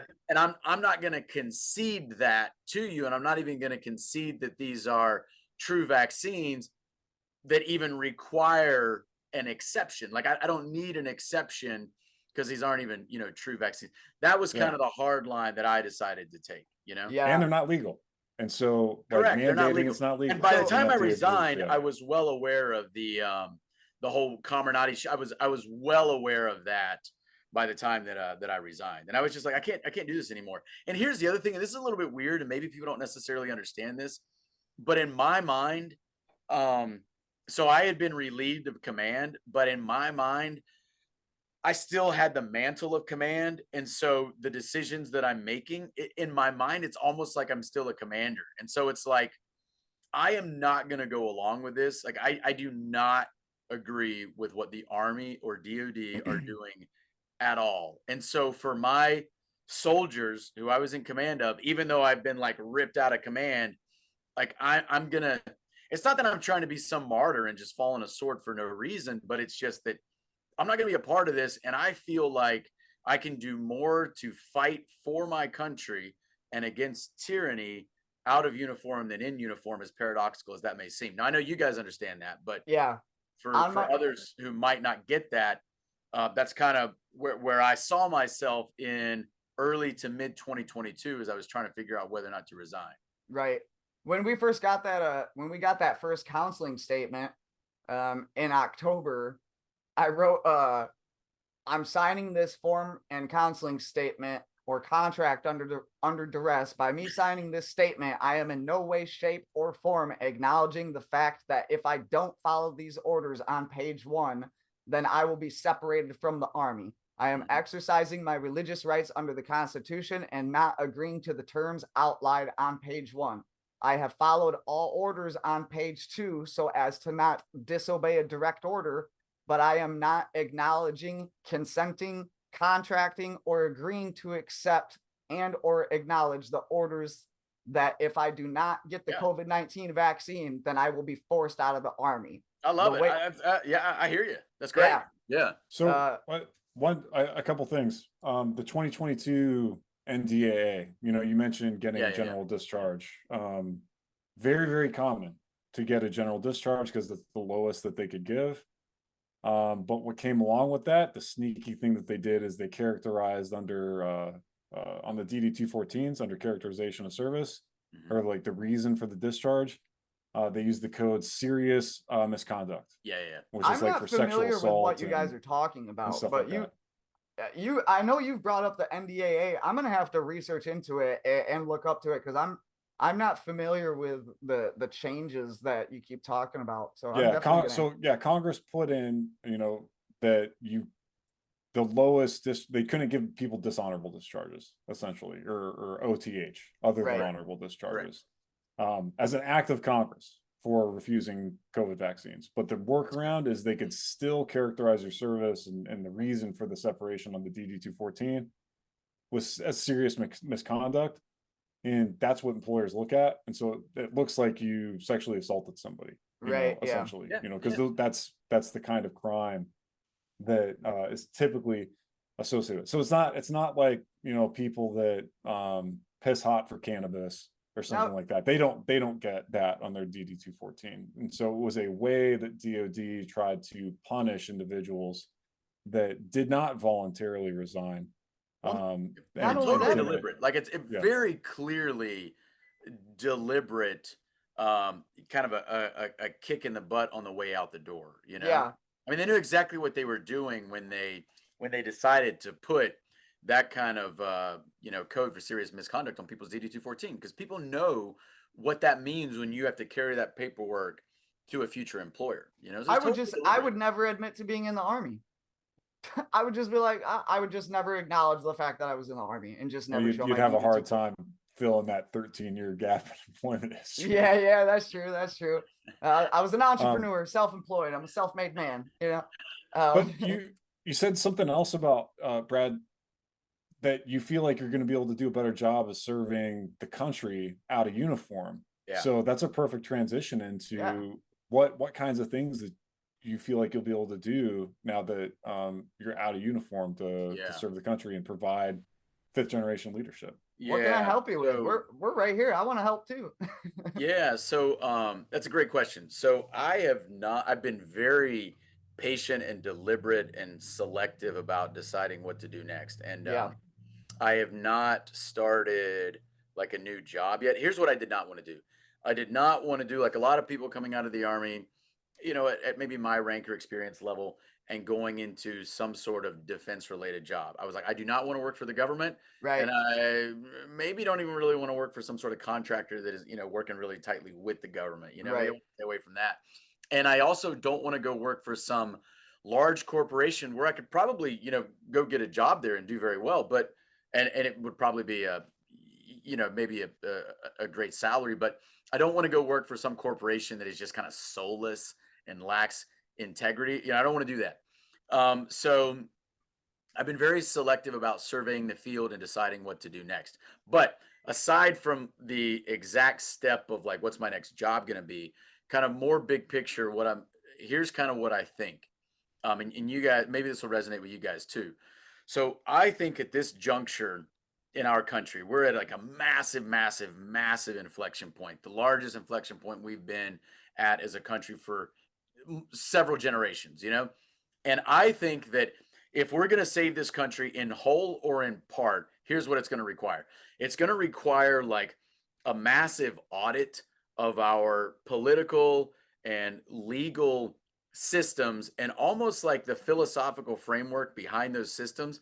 And we're going to need people who understand that stuff. They understand it intellectually, but they also understand it historically, and they understand it from a like a patriotism and an integrity standpoint. And until we find enough leaders that understand that and can almost conduct formally and informally this type of audit of our systems and our institutions, we're just going to continue to crumble, and there's going to be no way to save what once was a great republic.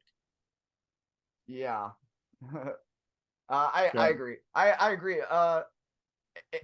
And I don't want to get too tinfoil about it, but there is a cyclic cycle of a ruling elite, of a increased pressure in law, increase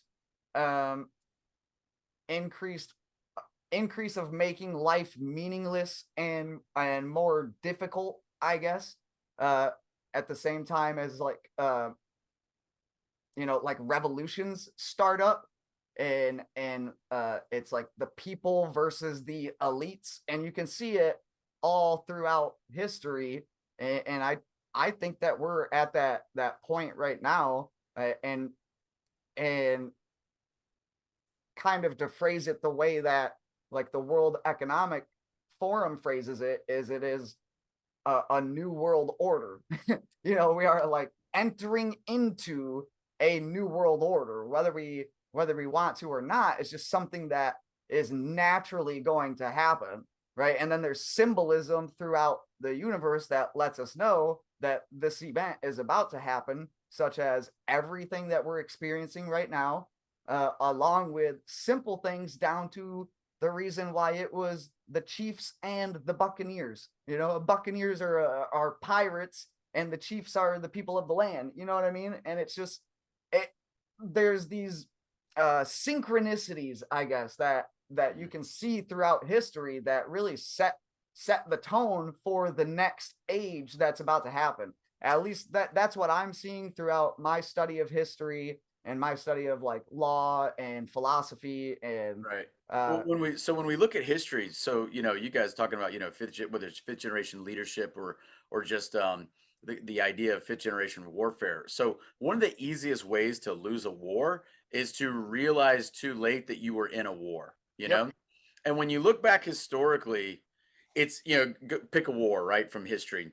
Well, when we look back, it's easy to see the start date of that war, but the people who were living in that time period, there wasn't like a clear today we're not at war, but Right. tomorrow, oh, the war has started. It's never, the line is always super fuzzy. You can only see it later on. And so it's the same thing with if somebody walks up and sucker punches you and knocks you out, well, what happened? Well, that person knew that they were in a fight, but you didn't know yet that you were in a fight, Right. and you got sucker punched. And so Right. if we're in a war right now, and we are, the number one thing we have to do is acknowledge to ourselves that we are in a war. And what I wish a lot of Americans, and I'm not even talking about like military members, but just Americans need to Americans, realize or there's damn people war going in the on. We're in a world. war. Whether you want to be or not, you're in a war. And then for those who are in the military, it's, hey, it's going to be real fuzzy as to which side you're on. And just in Right. the fact that you're wearing a uniform that has like a US flag on it, and maybe it says like US Army, that alone does not necessarily mean that you're on the right side. You might be, but it doesn't necessarily mean that you're on the right side because, and again, I got nothing against the DoD as an institution. I got nothing against the military. I'm very proud to have served in the Army. But right now, the leadership is you just totally going off in the wrong direction. Do you watch TikTok by any chance? No, Or what? did you We're did you not ever communists. did you Rodney. ever get into watching TikTok? No, is there someone on there that I should have watched? Okay, so there was this girl, and she actually made I left a comment on her video, and she actually made other videos in response to my comment, Mhm. and she ended up freaking just ghosting from TikTok. It was the girl, she was in uniform talking about martial law and about the Constitution and about how the same people, I don't know how she worded it, but pretty much showing openness to the fact that she is not worried about going against the people. You know what I'm saying? Yeah. Oh yeah, I've And seen that. it I've seen that video. sparked a freaking an outrage, right? But it was my comment that like sparked this whole thing, and like the military was the army was contacted for it. She was I don't know what happened, but her commanders were contacted, and then she disappeared. But it just goes to show the mentality of maybe younger soldiers that are trickling in from this corrupted society that doesn't care about the Constitution, or doesn't care about the rights of their neighbors or their people to the left and right of them, and will easily buy into anything that they are told is for the benefit of humanity. You know what I'm saying? Yeah, and the ends justify the means. Yeah, utilitarian exactly. consequentialism, which is I think she is the wasn't enemy of our principles. and I she don't wasn't the only one don't making videos like that either. So I'm like, man, I do not want to be associated with the army anymore, man. I don't know where it's going. I don't know what they're trying to do with it, but it's very obvious that they are trying to do something. And it's very obvious to me that there was an attempt to drive out good, strong, morally convicted leaders like you and I out of the army so they can continue on with whatever plan that they have while simultaneously the retention numbers are dwindling. You know what I'm Right, saying? right, Like right. and the only reason for that I could see is if you are trying to decrease a nation's military, but maybe increase a global military, if that makes sense, as we progress towards world gatherings of people and world gatherings of technology, and then the merging of those two things, and then you add in factors like this that make people not want to join the military, but then also attract only the right ones, the people that know that they can use the military for a sex change operation, or the people that know that they can use the military for whatever, Sure. right? Yeah, yeah. As a almost like a welfare system that also gives them power and authority over the world, if that makes sense. Yeah. Sure. So it's just wild. Yeah, I would definitely love to talk to you more. Sure. Yeah, it'd be great. Yeah. Yeah, No, because what I'm awesome. tempted to kind of launch into is, and this stuff gets complex, but I mean, I see the same issues, I have the same concerns, but I attribute most things not to a specific conspiracy, but to the system and the incentives of the system.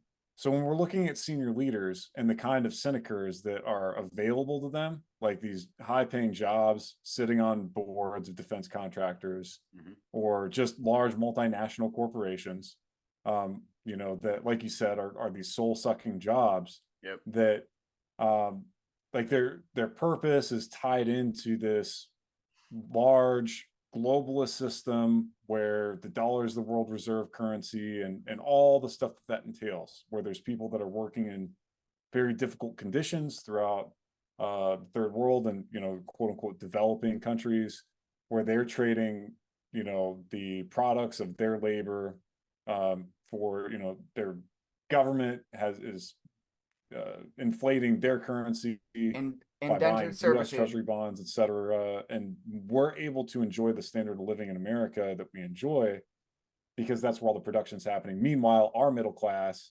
is getting completely hosed. And the productive sector of our economy, where actual stuff gets made, which is resilient to threats posed by sovereign nations that have goals and values that don't necessarily align with American values and interests.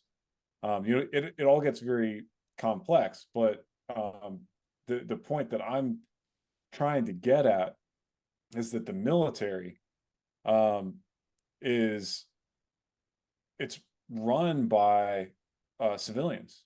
It's run by these GS employees that have been there forever, that rise through the ranks because of their commitment to whatever aspect of the bureaucracy they're in and their own personal enrichment.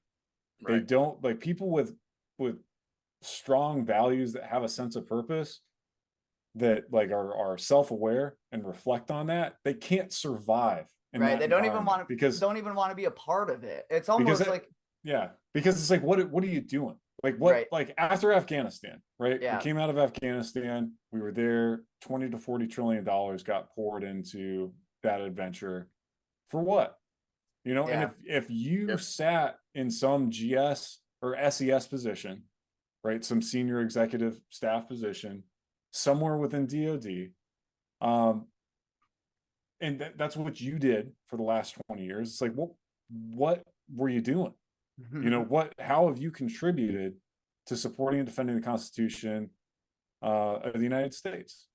And the fact of the matter is these people, I don't think they think about that. They're just focused on, hey, how can I get my high three maximized, for retirement?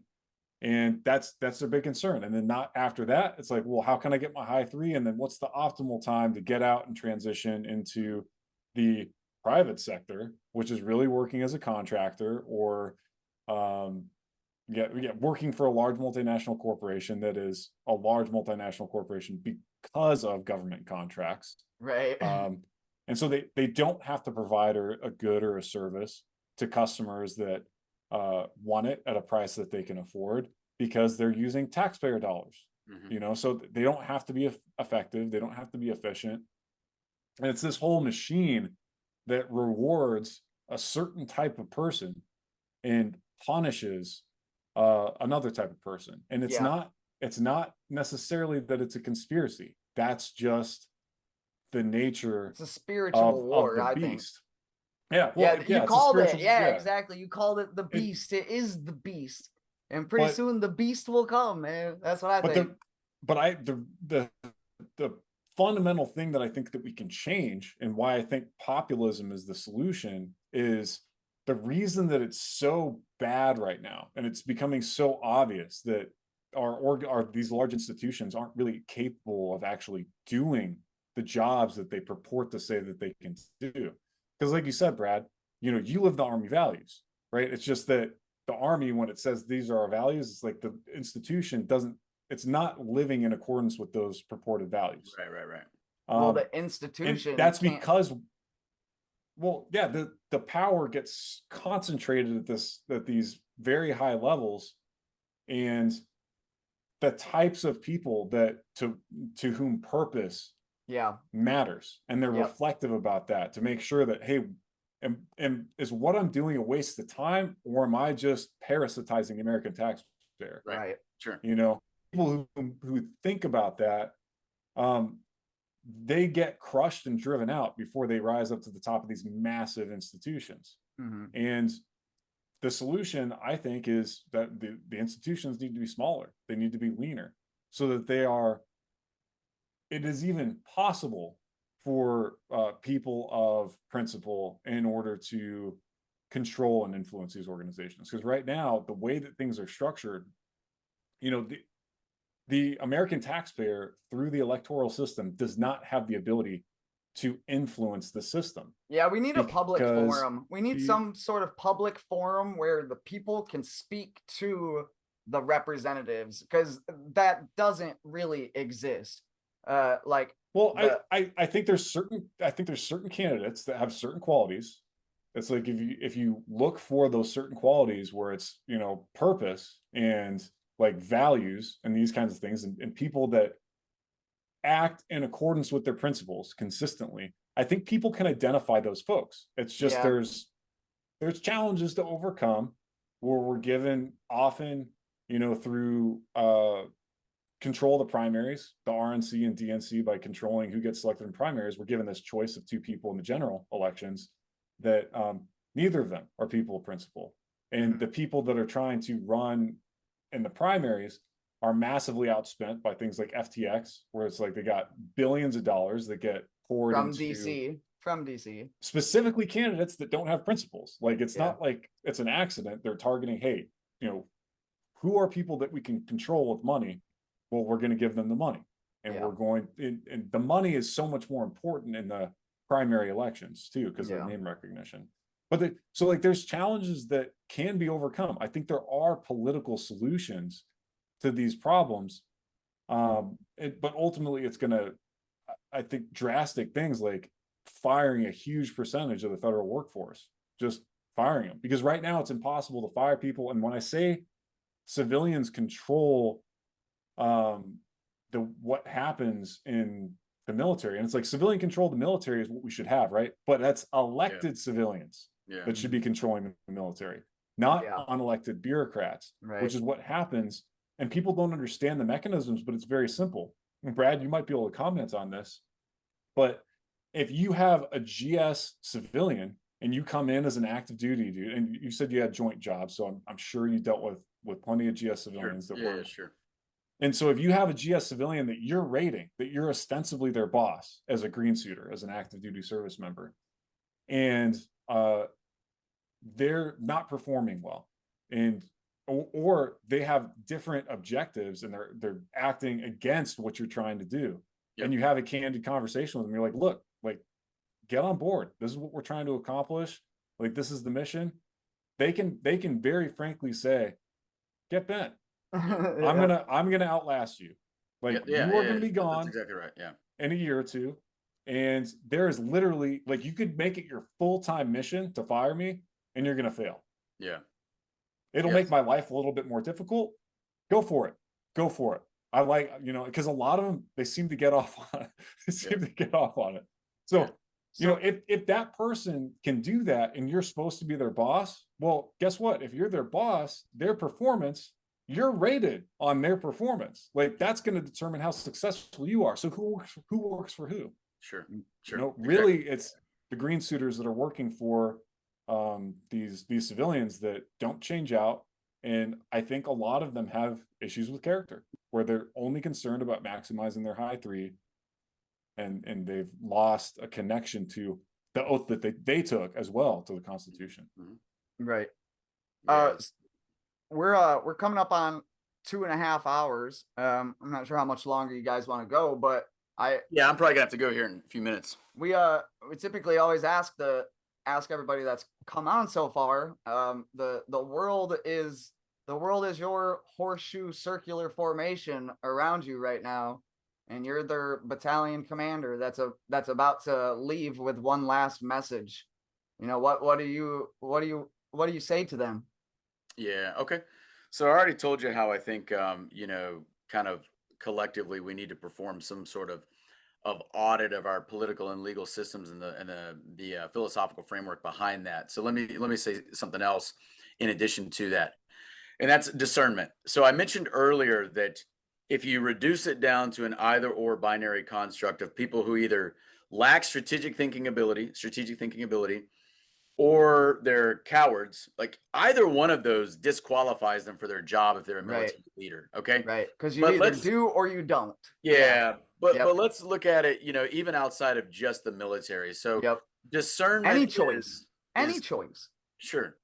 Discernment is super essential. And what I see right now across the board, unfortunately, is a lot of people who lack discernment. And what I mean by that is they have either surrendered their judgment by either outsourcing their people to authority figures or whatever, and they lack the experience or the intellect, or, I mean, in some cases with really smart people, they still are missing critical judgment components to be able to understand, survey the environment, understand the variables that are at interplay within this complex environment, and then make an assessment based on that environment, and then determine what actions you have to take. And what I see right now is people that are incapable of discerning. So you guys know there's a lot of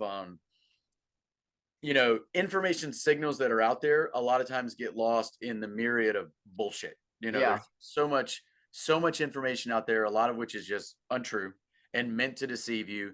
And a lot of otherwise smart people cannot see through the bullshit to actually pick out the piece of information that are critically important. They lack that discernment. So how do you get better discernment? I think people need to understand the concept of self-education a little bit more. I was gonna say, I don't think it's like informational. It's almost something that has to be experienced. Like you might gain a familiarity by seeking out the information, but it's like once you put this information together in a way that it all like clicks to the point where it's like an experience for you. That's when you really like see what is going, or you can see everything for what it is almost. And it's like a veil unlifts from the world. So when you're talking about like clicking, different pieces of information together or whatever, that's like learning to just connect dots or learning to recognize patterns. Right. And that's what I think people need to kind of train themselves to do. And they need to, a lot less time with mainstream media and a lot more time looking at other more critical voices. People need to read more. Like we have a society where people don't read, and it's just like, if you don't read, you're functionally illiterate. And that too is going to just mean that people are just going to be much less perceptive when it comes to the decision making. So you said in terms of sources, I want to make comments on those two things because it's really valuable. In terms of reading, I just want to say, because I've never said this here before, but reading is the one thing that will make you smarter. You read stuff that's 1 to 2 grade levels ahead of your current reading level, then you will get smarter. It grows your brain the same as lifting weights. And if it's reading something a little bit higher than your current level Yep. is hard. It's not the most fun thing to do. It takes effort. Yep. But it will increase your ability to reason. It'll improve your cognitive capacity. And Yep. to take in context, you know, like a lot of times we come across words in reading that we don't understand, but we use the words that surround it to be able to understand the word. Sure. And that's what people need to do with situations in life as well. We might not be able to understand the current situation that we're in, but we can gauge the context of that situation by everything that is surrounding it to be able to form a better understanding of what the context is, if that makes. Yeah, and let me piggyback off of what you just said, Grant. And then I'm gonna have to go here in just a couple minutes. But so with reading, here's what I would say to people who self-admittedly they might say, hey, listen, I have not read a book in 10 years. There are a lot of people out there like that, right? Yeah. A lot. So what I would say is, if you know that it's been a while since you've read real material, you know, like in a book, then okay, first of all, here's why a book is important just compared to like a very short article or a video.